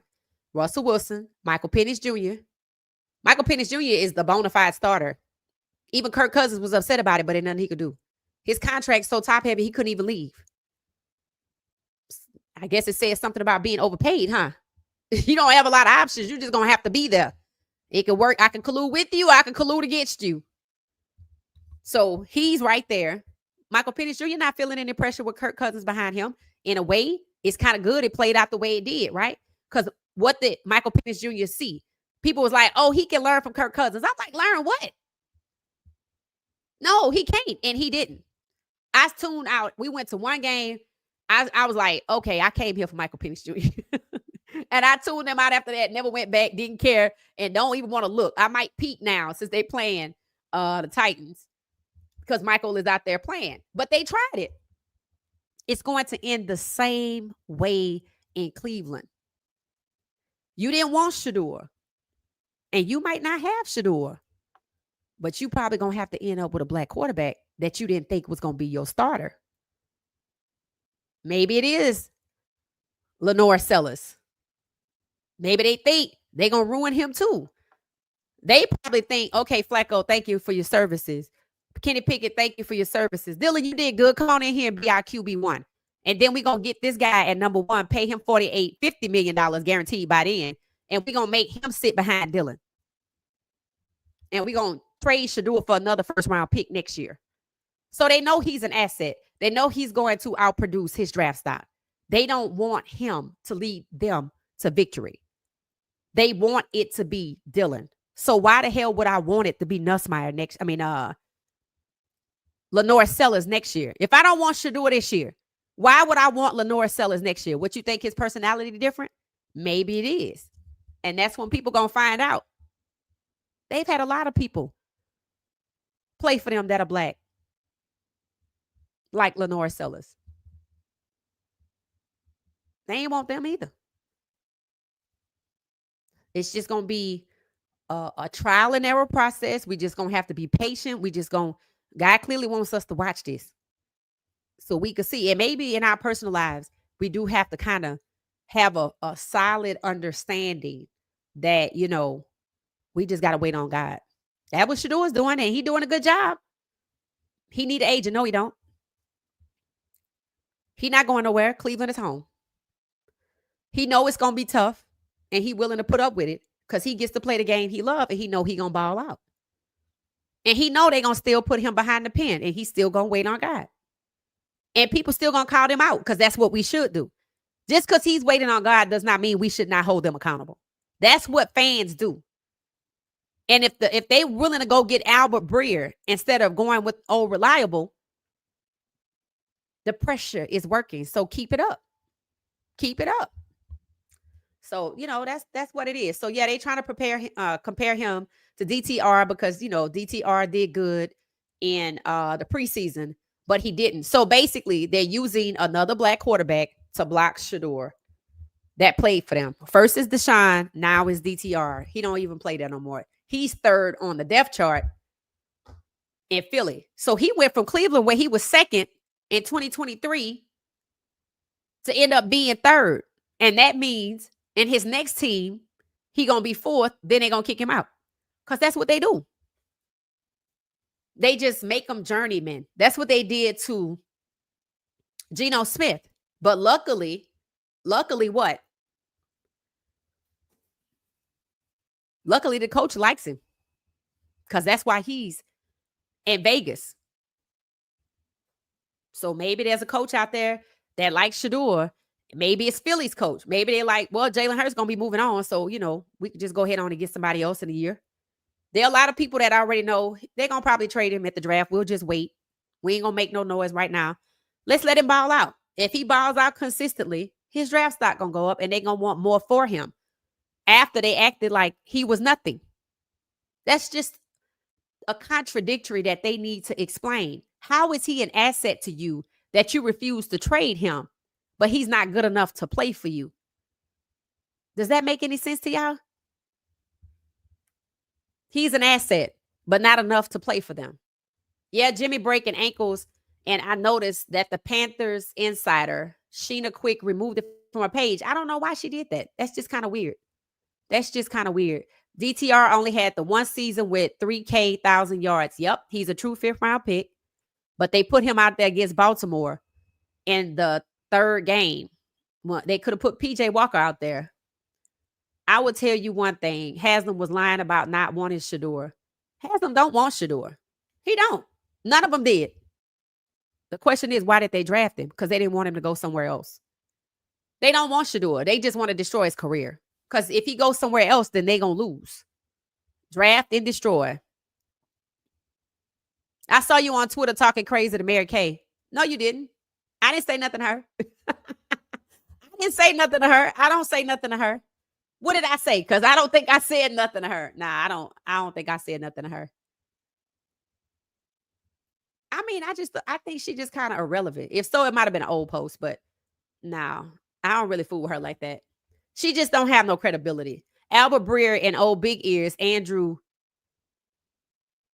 Siciliano, are reporting the same thing. That's because they're getting ready to make a decision.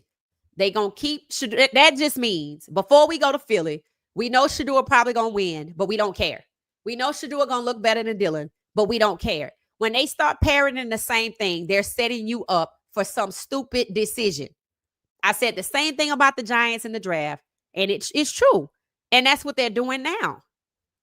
Mary Cabot don't have the kind of reach that Albert Breer and this other guy have. It says, set Shedeur free. They can keep their choices. That's what I say. It's funny how they want to hold him back, but nobody talks about a trade. That's how I know he can't be traded. That's how I know they don't want to trade him. They want him to sit there and feel bad, but he doesn't. That's why when Gage said, we have in the back of our minds that we're not going to be here, he's speaking for Shedeur too. They know those two are tight. That's why I said, let's see if they cut Gage to spite Shedeur. Hell, they might cut them both. I don't think they're going to do it, though. Schaefer was right. They know he's an asset. It said, I actually heard one of the Carolina defensive players tell Shedeur he went light on him. I was grateful. Yeah, I heard that too. I was hoping nobody else did. I don't think they will leave Dylan out there either. Yeah, they're not going to leave Dylan out there. They're not going to leave Dylan out there. And what the other person said, the Carolina player said, is what I mean by I don't think they were trying to hurt Shedeur. See, other players know. Football players know. Shedeur should have never been on a whole 4-1 situation with getting sacked because number 74 let his coverage go. That just means they got number 74 that they could use at any time. So when we go into this game and you see number 74, I want you to keep your eyes on him. And if he do something, I want you to tweet about it. I want you to post about it. I want you to talk about it. We're going to be live anyway, so. But that's the one. And I'm not saying he the only one. But in that game, He was the only one. And the guy that was on the end had to basically go try to help Shedeur while he was just trotting. So, people called it out. People have called it out. I just don't think that the national media is going to talk about it. It would be nice if they did, because that will let Stefanski know people are watching him, so he don't try it again. But, he's arrogant.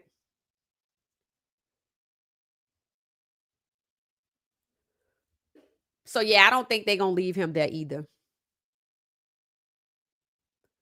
I can't believe Breer said Breer said the Browns said they would rather play with Dillon in the regular season than Shedeur. Then trade Shedeur.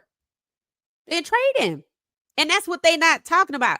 It's Cleveland act like they only option is to hold Shedeur back. It's like they'll talk about a trade for Dillon. You don't hear nothing about a trade for Shedeur coming out of Cleveland's mouth. And when Breer was telling his story, I didn't have time to respond to him, and I decided I didn't want to, because I know what they're doing. And now that y'all saying somebody else is saying the same thing, it confirms. They just parroting to set up. It don't matter. Shedeur could go out here and win against the Super Bowl champs. Everybody gonna get excited. It don't care. We still rolling with Dillon. When we get to the regular season, y'all gonna try to pressure us to push Shedeur in. We're telling you, we still would rather play. We're more comfortable playing with Dillon. There is absolutely nothing Dillon has done to prove why that's the case. He hasn't proven a damn thing.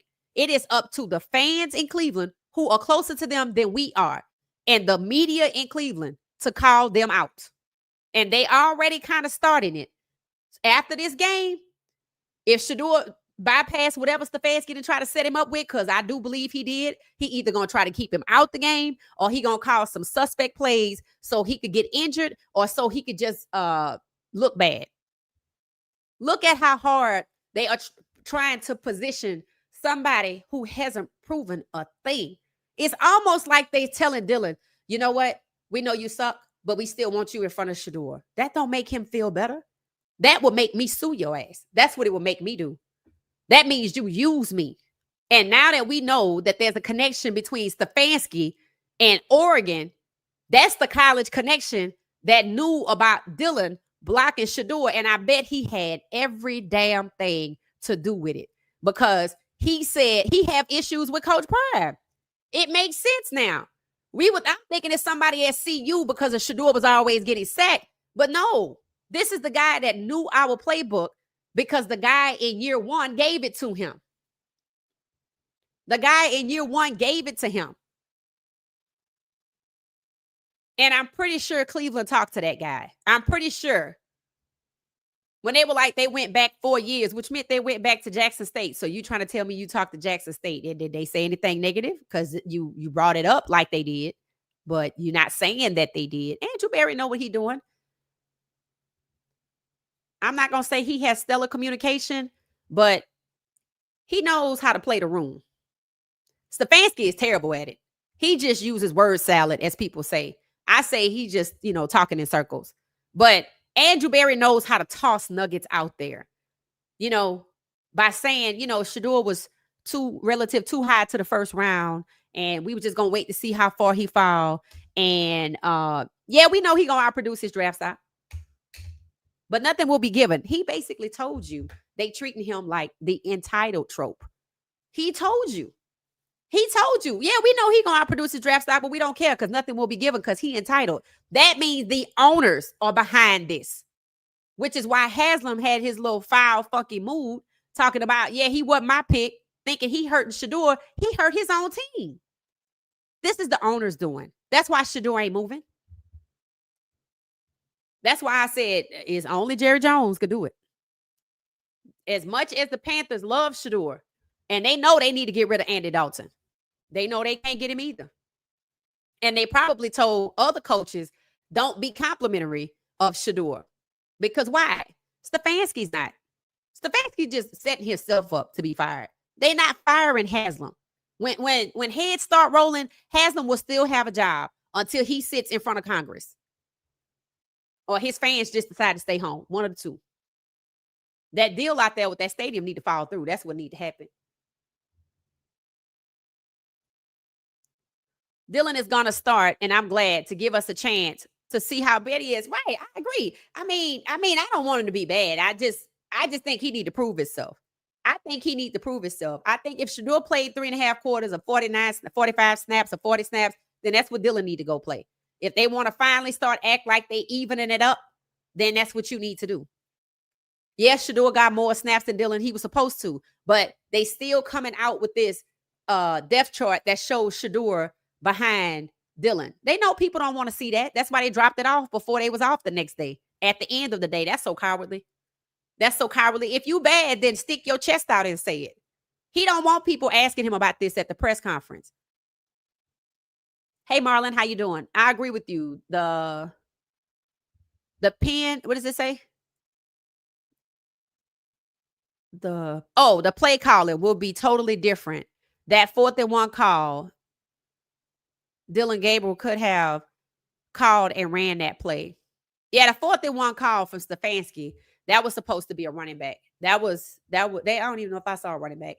So thank you for that, Marlon. It said number 20 is Track Hawk. Okay, I ain't gonna get it. I'm gonna be hopeless with them too. Track Hawk is Declan. That's what y'all said. Not Simeon Price. 26. So I got it. Oops. Declan Taylor or whatever his name is. Okay. Don't confuse me no more with those two. They're not showing everything on camera. Right. No, they're not. If you're talking about CU, facts. It said on Well Off Media, I saw the running game and I saw Marshall Faulk today. Really? Okay. I watched 2 of their videos, but I'll be multitasking, so I must have missed it. Okay. I saw one with Warren Sapp and the other one with the ladies. And then I watched Coach Prime talking to them in the meetings at the beginning. That's not an official depth chart. Right. We know it's just what they call a main guy or something like that. Yep, we know. We were just shocked that, certain people didn't make the main guy. I'd say the 25 team is more balanced and their identity will be fast, hard-hitting defense and ball control offense. I agree. I agree with you. It looks like Dallin Hayden must be doing pretty good. Omarion looked good in practice. Yeah, he did. He did. But again, we talking about personalities too, right? Like Omarion is a little quieter, right? And like they said, Preston Hodge is quiet. So like, those guys are not probably, they'll be dogs, but they won't necessarily be the main guy because they're not vocal. Coach Prime said he's looking for leaders. He's looking for players that are going to be vocal enough to call out those that are slacking. If you're a quiet person, that's not going to be you. Same thing with Cameron Silver Craig. He's a dog, but in terms of, I think he might be a little quiet, right? I could be wrong. I wish him the best though. Coach Swayze was a clutch coaching addition. Absolutely. He was the difference maker. How did DTR change teams? They traded him for Kenny Pickett. I would say they put him behind Jalen Hurts, but he 3rd string.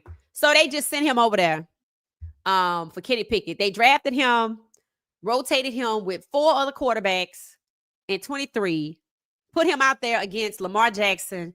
And when he lost, it's like they began to devalue him. And he was already kind of devalued anyway because he's a 5th round pick. But they basically made it stick once he lost to Lamar Jackson. And then the next year in 2024, when Deshaun Watson started the season, Deshaun got hurt. And then they put in Jameis Winston. And then DTR didn't see much action.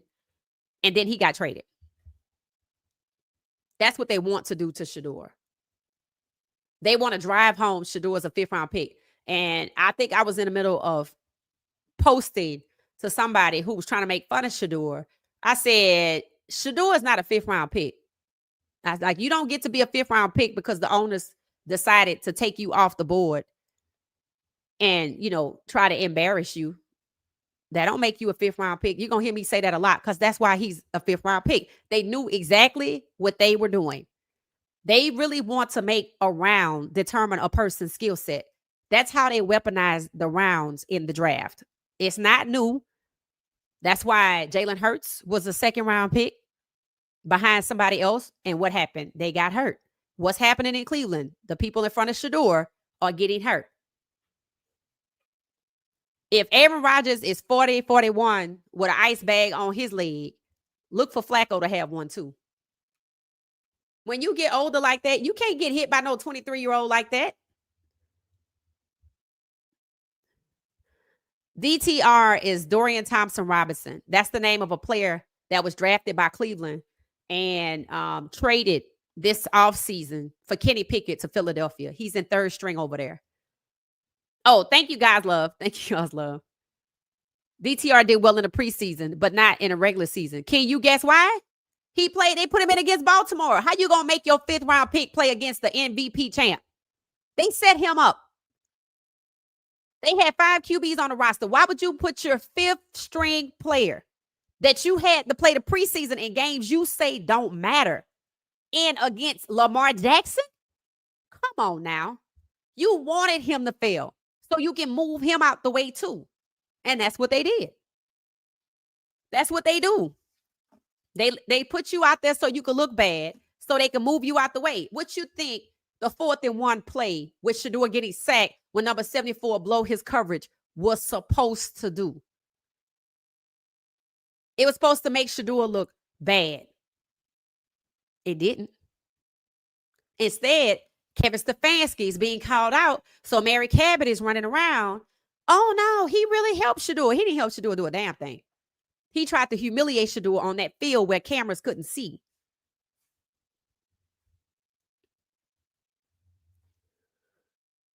So they trying to work against the pressure. They trying to push back against Kevin Stefanski should be fired immediately. He's not a good coach. He's a losing coach.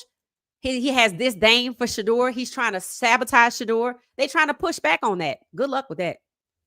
I can tell this is not new. It seems like they are definitely using some kind of system. They've been doing this.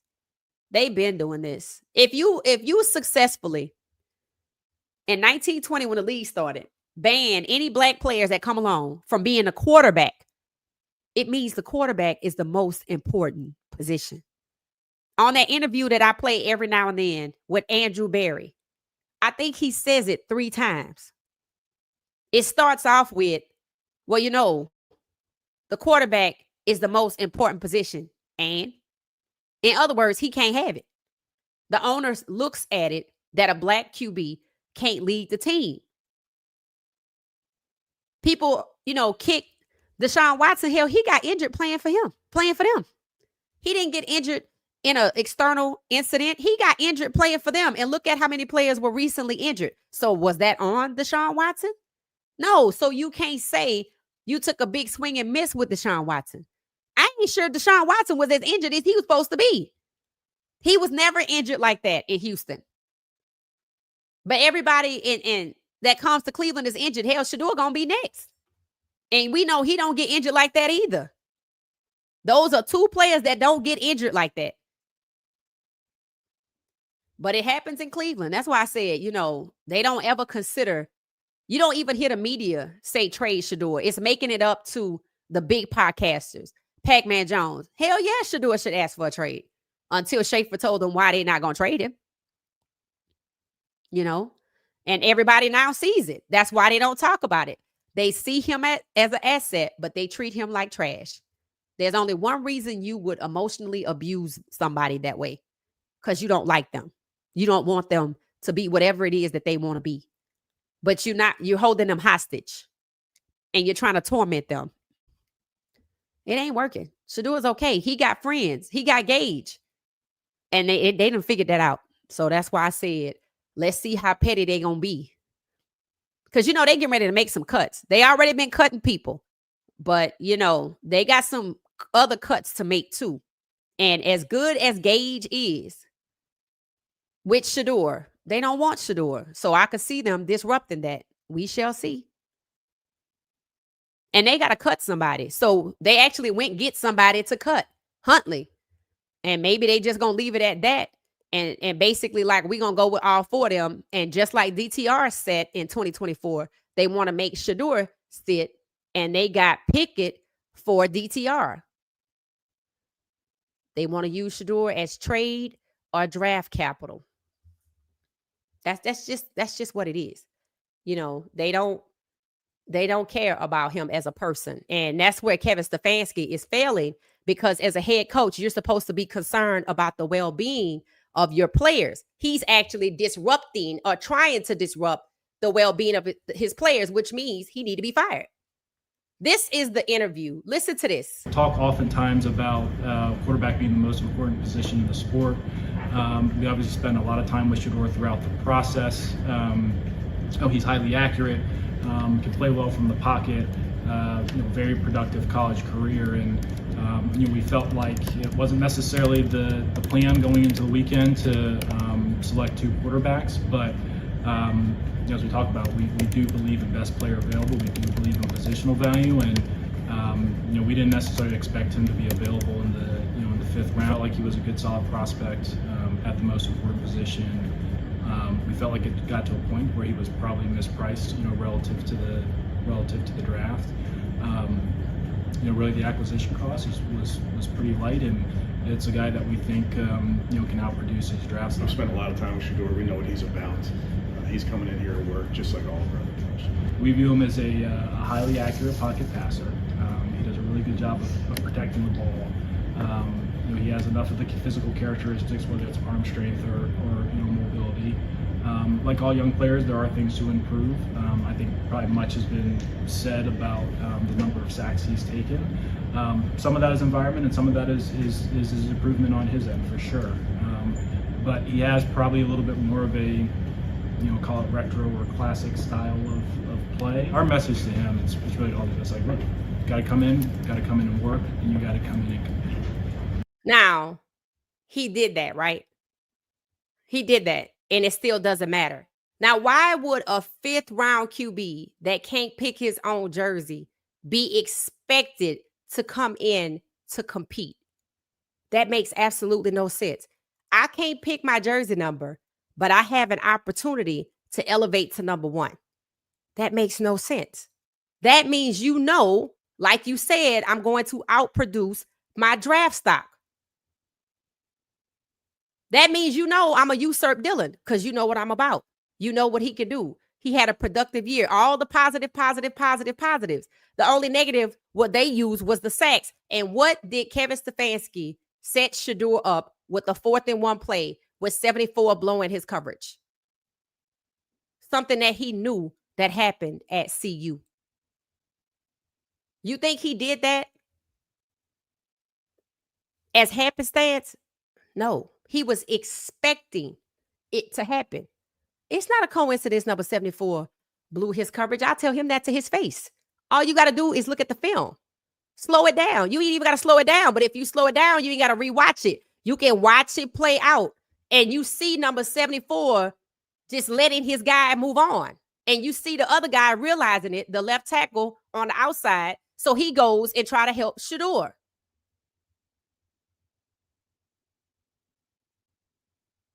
That was to humiliate Shedeur. They know he can't be rattled. They said it. He has a productive. Some of that was environmental. So all the sacks weren't him. Kevin Stefanski, we know what he's about, this, that, and the other. We know he gonna come in here and work. So why they treating him like this? Can y'all see any reason based on what they said? Knowing he gonna outproduce his draft stock, then why you holding him back? Is it because Andrew Berry knows he's gonna outproduce his draft stock and Kevin Stefanski don't want him to? Meaning these two are not aligned on the same page? They said that Stefanski wants to keep Dylan while Berry wants to draft somebody else. So Shedeur's caught up in Cleveland Browns politics, where the GM is supposed to have all the power to give Deshaun $230 million, but the coach can overrule the draft pick? That's what you're trying to tell me? Berry can overpay Deshaun.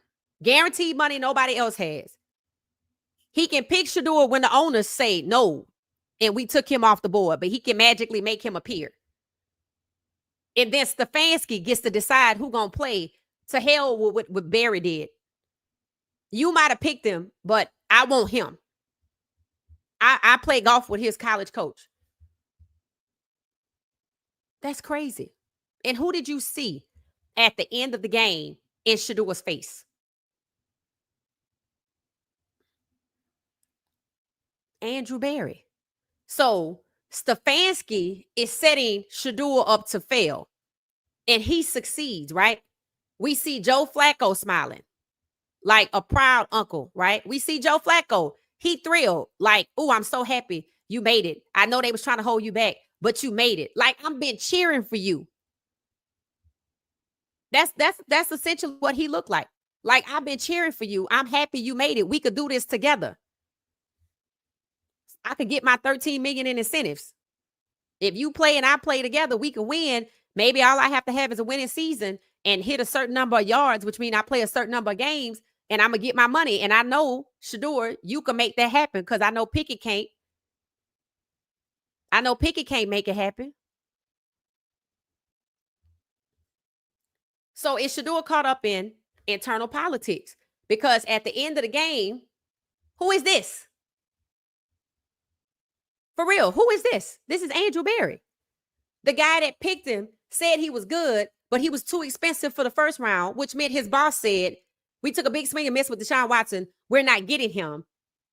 Which they said that after they decided to give that pick away to Jacksonville. The day before they gave Deshaun Watson a big swing and miss. Hold us accountable. We got to unbury ourselves out of that. 24 hours before that, they meet the GM in Jacksonville who approaches them about the pick. And they said, yeah. They moved off of him this easy, which meant they was never going to get him. But this is who over here looking vindicated because his boss said, that's his pick. And then Stefanski is treating Shedeur like, you Andrew Berry pick. I don't have to hire you. I don't have to put you on the field. That's what's happening. These two either are not aligned,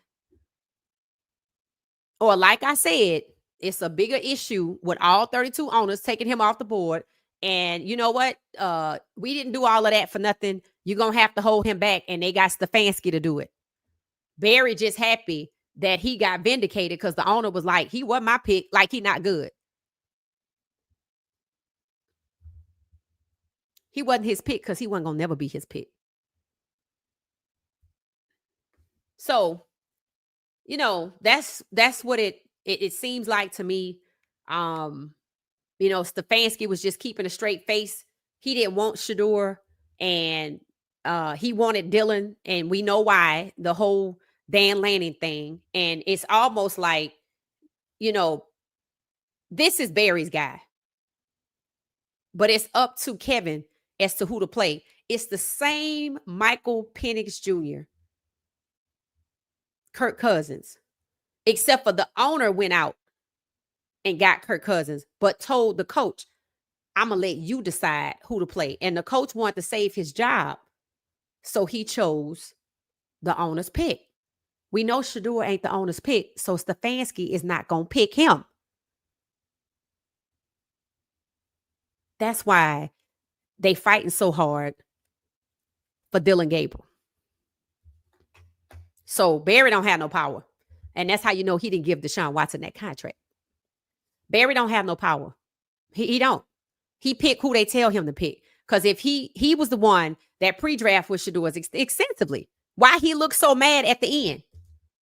Because he pre-draft with him until April 4th, the night of, then when they went to dinner, they had already decided to give the pick away, so they thought they was done. And now he's forced to take him. So I look stupid. They already said he gonna get scammed out of his pick, which meant they thought he was stupid. Berry doesn't have any power. Berry was forced to be the one on the camera to appear to be saving Shedeur. Berry was the one to appear to be saving Deshaun Watson. If Stefanski can overrule Berry and stick with Dylan, even though Dylan sucks, and Shedeur is the better QB, Berry don't have no power.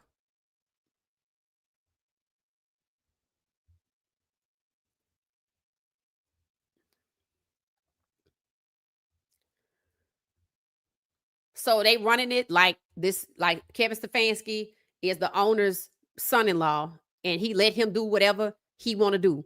Whatever players they get, and we gonna tell them to get Dylan Gabriel for you, And, we done ended up with Shedeur. It's like, oh, we didn't want that. It's up to you, Kevin. I'm going to let you pick. And he going to go with Dylan, and it's going to end up just like the Falcons. But see, the Falcons fans, they wasn't having it. They was going to burn Mercedes-Benz down if they had to. They are progressive, and they don't play. They don't. They are serious about that team, and they don't like the owners finagling. They don't like that. They don't like that at all. I notice how they keep saying Shedeur messed up his interview with the Giants, but no one ever really stated what happened because they backtracked. They moved away from it. It's in print. The Giants are backing away from their statements made about Shedeur with his interview right after Miss Pilar said, put the tape out. You put Jackson Dart tape out, I'm going to need you to put Shedeur out. Go ahead and do it. It went away. Then they fired their scouts.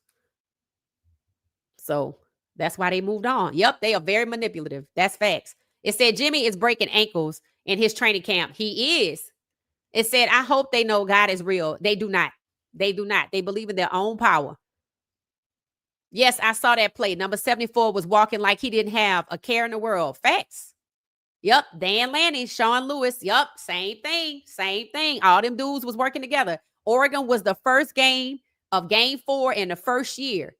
You could tell. I could tell watching the Oregon game. I said they know everything they doing. You know what happened. You know what happened. And Sean Lewis was wearing a green camo shirt. I said, wow. Oregon was trying to recruit Shedeur. Yeah, they probably were. What, out of high school? Out of high school?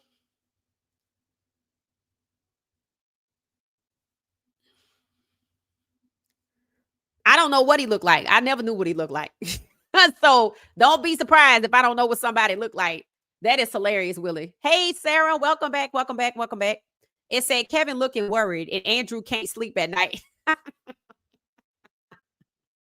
Andrew looked like he rolled up to the barbecue after work to congratulate his nephew for doing so well. I was like, now why you in his face? Why you in his face? Because he know they using him. He ought to know. He ought to know Kevin Stefanski is the one in charge. That's why this is going as badly as it is, because he's arrogant. I told y'all he was hard-headed. I told you he was hard-headed. He will put Dylan out there even if Dylan looked bad. That is why they got to be protective of him, because Dylan has a team that, and that's good, right? That's good, because I can pull your coattails about my player. Shedeur don't have an agent. He got us. I don't think they would listen to his agent anyway. They probably wouldn't even take his calls. Jerry Jones stopped talking to Michael Parsons' agent. So having an agent doesn't help you if they don't like you or want to talk to you. You need a lawyer when they start defaming you. Inherently evil that they cut Floria too. I think they're going to bring him back. They say they're going to do some kind of injury settlement that he can come back in so many days.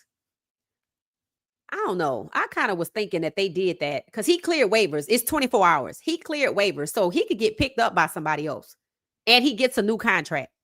But if they make a settlement with him, he going to come back with them, and he's going to have a new contract. Let's see if they try to cheat him out of it, though. I don't care why they are doing this to Shedeur. He don't deserve it. He does not. Luke Thoria was waived because of a hamstring. He out for the season. Yup. He clears waivers and is back with the Browns. He's not back yet. They have to come up to some type of settlement for when he could return. God is going to deal with them. Yep, that's true. Hate that at all. Hate that all it is. Yep, that's all it is hate. It is definitely hate. Andrew Berry is another one that's step and fetch it, like Whitlock. Both of them worse. Yep, than Uncle Ruckus. Yep. Andrew Berry signed up to be used for his melanin to, when it came to Deshaun Watson, I'm going to put it on you so you could take the hit for this contract. I'm putting it on you about Shedeur, and that's why he over there, because it was a good thing, right? So he didn't rescue him, right? He didn't jump over himself at the last minute to get him because he wasn't on the board. He was forced to take him. That's why he was upset, because he was going to take him anyway. And he also knew he was going to catch hell for it. And he has been. It made him look bad. It made Andrew Berry look bad. It made Andrew Berry look like he don't have any power. The owner coming out and saying we took a big swing and miss with Deshaun, which means we ain't getting Shedeur. Why would you say that publicly? Look at Shedeur's expression. Yeah, they don't let on. They are all dishonest. I agree. The owner said Kevin is the one that makes the decision on the field. Right. Which means he's dividing. That means he's dividing the front office, right? He's dividing management. So he not my pick. So if he not his pick and he's Andrew's pick, and he puts out about Andrew taking a big swing and miss with Deshaun, and then Kevin Stefanski is not rolling with Shedeur except for about 30 minutes. Remember, he did the about face. Coach Prime raised him well, this, that, and the other, blah, blah, blah. That he went on the warpath. Stefanski is doing what the owner is wanting, basically. Stefanski knows that the owner didn't want Shedeur. So Stefanski is playing into the owner's good graces alone. And the owner gave him probably carte blanche to run out there and get Dan Lanning's player. Maybe Dan Lanning could use it for recruiting, but he was a 3rd round pick. They still maybe going to use it for recruiting though.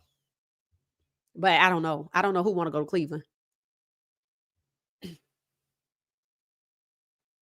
It said the owner saving face with the other 31 owners because they agreed not to pick up Shedeur. They did agree not to pick up Shedeur. They just didn't want Shedeur because, 17-32. They didn't want Shedeur. They still don't. They still don't. So let's see if they ease up off the other 2. They say Cam was a franchise QB, but that don't mean he's not competing anymore. They said Milroe might get a few plays. I noticed. I said, okay. They switching up over there. They only holding this one back. Let's see how it works out. Let's see how it works out. Andrew Berry really signed up to be a villain. He did. He really did. Myles Garrett is suspended by the Browns for driving over 100 miles. Uh-oh. I wonder if he loses his guarantees. Uh-oh. So he's suspended. He can't play, right? I mean, he wasn't going to play anyway. I'm assuming they're not playing their starters. How long is he suspended for? Myles Garrett has been suspended by the Browns for going 100 miles. How long is he suspended for? That's interesting. I wonder if he's going to lose his guarantees like the Addison guy. Remember the guy we talked about with Baltimore? Myles Garrett suspended by the Cleveland Browns. He's suspended indefinitely? Wow. Suspended indefinitely by the NFL on November 14th. Oh, that's 2019 for his actions during a game against Pittsburgh. Oh, that's totally different. Are you sure you're talking about current? Let me know. I think that's 2019. I'm like, oh, no, that's 2019. Him and Mason Rudolph must have got into it. The Steelers quarterback, Mason Rudolph, is believed to have helmet struck him with it. Yeah, I think that's old. So you got to look that up and see. Thank you, Willie. Let me know. It said Kenny should have been waived. It's going on 3 weeks now. Oh, Kenny Pickett? Yeah. Miles was on the plane today. Okay, Sarah, thank you. Yeah, that's old, Charmaine. You got to check the date. It said they haven't done Miles anything. Yeah, that story didn't even go viral. It didn't even go viral. I think it was intended to go viral, but it didn't even go viral. So, yeah, I don't think he's suspended for speeding. I don't think so. If they didn't take his driver's license, there's no reason to suspend him. The state of Ohio can take your driver's license if you exceed the speed limit by a certain point. And if he still got his license, they not going to suspend him. On what grounds? You know how many people speed? And, people talked about this, right? The cars that they drive, these high-end cars, you can get to 100 easy in open road, especially late at night with nobody else around. Is it safe? No, it's not ever safe to speed, but people do it. It's one of those things. You don't lose your job if you get a speeding ticket. They got more domestic violence issues to worry about. They want the players around that have domestic violence charges. So they can't talk about nobody. If you're not going to talk about that incessantly, and that's why the Myles Garrett story did not go viral. Because you know how many people have speeding tickets at some point in life? You're not about to condemn anybody over a speeding ticket. It said, in my opinion, these people think this is a physical realm. It's really spiritual. And I assure you that people hating on this young man gonna get theirs. Yep, I totally agree. When Shedeur said it's spiritual warfare happening, he was right. He was right. And that's what I said. They believe in their own power. They believe in their own strength. They don't believe in God like that. They might say it so they don't look bad, but they don't believe it because look at how they're treating him, as if there's absolutely nobody to answer to, as if there will be no consequences, that they can outsmart everything and just put the media out there to spin a narrative and it'll just be fine. They believe in themselves. That's it.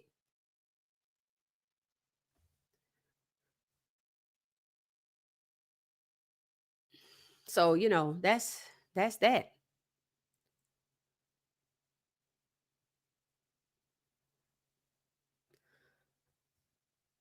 All right, so we know the Buffs ready. 14, 14, 17, 17. 17 today. Now that it's midnight, 16 days left. 16 days before Georgia Tech. That time is going to come and go really fast. If anybody going to the game, let me know. I don't know if anybody lives in Colorado. I think somebody reached out to me and asked me if I lived in Colorado, and I said no. So there might be somebody over there in Colorado. Well, y'all, I guess we're getting ready to wrap up. We went through the Buffs. We talked the latest of Shedeur. Myles Garrett received a $200 speeding ticket for driving 100 miles an hour in a 60 zone. Yeah, that's it. Thank you, Tina, for clarifying that. Thank you so much. So, you know, I don't know if they got some highway stretches out there or whatnot. But hell, like in Texas, we got a road. Is it 70 miles an hour? It's called the Grand Parkway. They don't do 70. They don't do 70. It's wide open too. That's where 100 happens on the daily. And it costs like $3 to go on it at certain intervals. So you could go for like a little stretch and spend $6 or $10 just to ride on it. And it doesn't have a lot of cars. It's wide open. If 70 is probably the least speed that's happening. And I mean, people just, you know, that got to go 30 miles on it. Oh, please. I'm sure they do 100. And they be in pickup trucks. So, you know, they you know, that's what it is. Well, we're going to get out of here, guys. I guess, you know, we know that the Buffs are doing that thing and we all going to support them. Yeah, he doesn't even have to show up in court. Right. That's why I said, you know, if they didn't take his license, they not suspending him. Thank you. Hope to see y'all in Boulder. Okay, so you'll be there too. It said the tickets weren't cheap, but for $1,000, you can have a good time. Did you say $1,000? $1,000? What? Oh, you buying resale tickets because the tickets are sold out. And students selling their tickets. You know, students get tickets for free. So I think it's for free. And, you know, the students be selling their tickets. They be trying to make that money. So yeah, you're buying resale tickets. You're buying the aftermarket prices and they get crazy. They said the tickets to the preseason games were pretty cheap until they said Shedeur was playing and they went up to like $150. So I'm sure the Philly game, that's going to be a game. I can't wait to see it. I'm going to plan my day around that game. And then I want to see what happens. I'm going to have to check in on everybody else. But I'm definitely planning my day around the Browns because the game is early, right? The game is early. All right, y'all. We're going to get out of here. Oh, he said I meant with hotel. Or she said I meant with hotel, food, or whatever. Oh, yeah. Oh, I'm sure. Hotel, it might cost you $1,000. Yeah, you're probably right. You're probably right about that. Okay, y'all. We're going to get out of here. We'll be back tomorrow. Thank y'all for hanging out with us, talking about the Buffs. We'll be back tomorrow with more news on Shedeur and the other guys. Maybe we see what's going on with Travis. I know, you know, they report on him regularly. So normally he stays in the news. But anybody else we need to look into, let me know. And we'll look into it. Have a good night, everybody. Thanks for watching What She Said Sports, the Buff Report. Talk to y'all later. Bye-bye. Thank you for watching What She Said Sports. Be sure to join our daily live stream and listen up to What She Said Sports on the go on Spotify.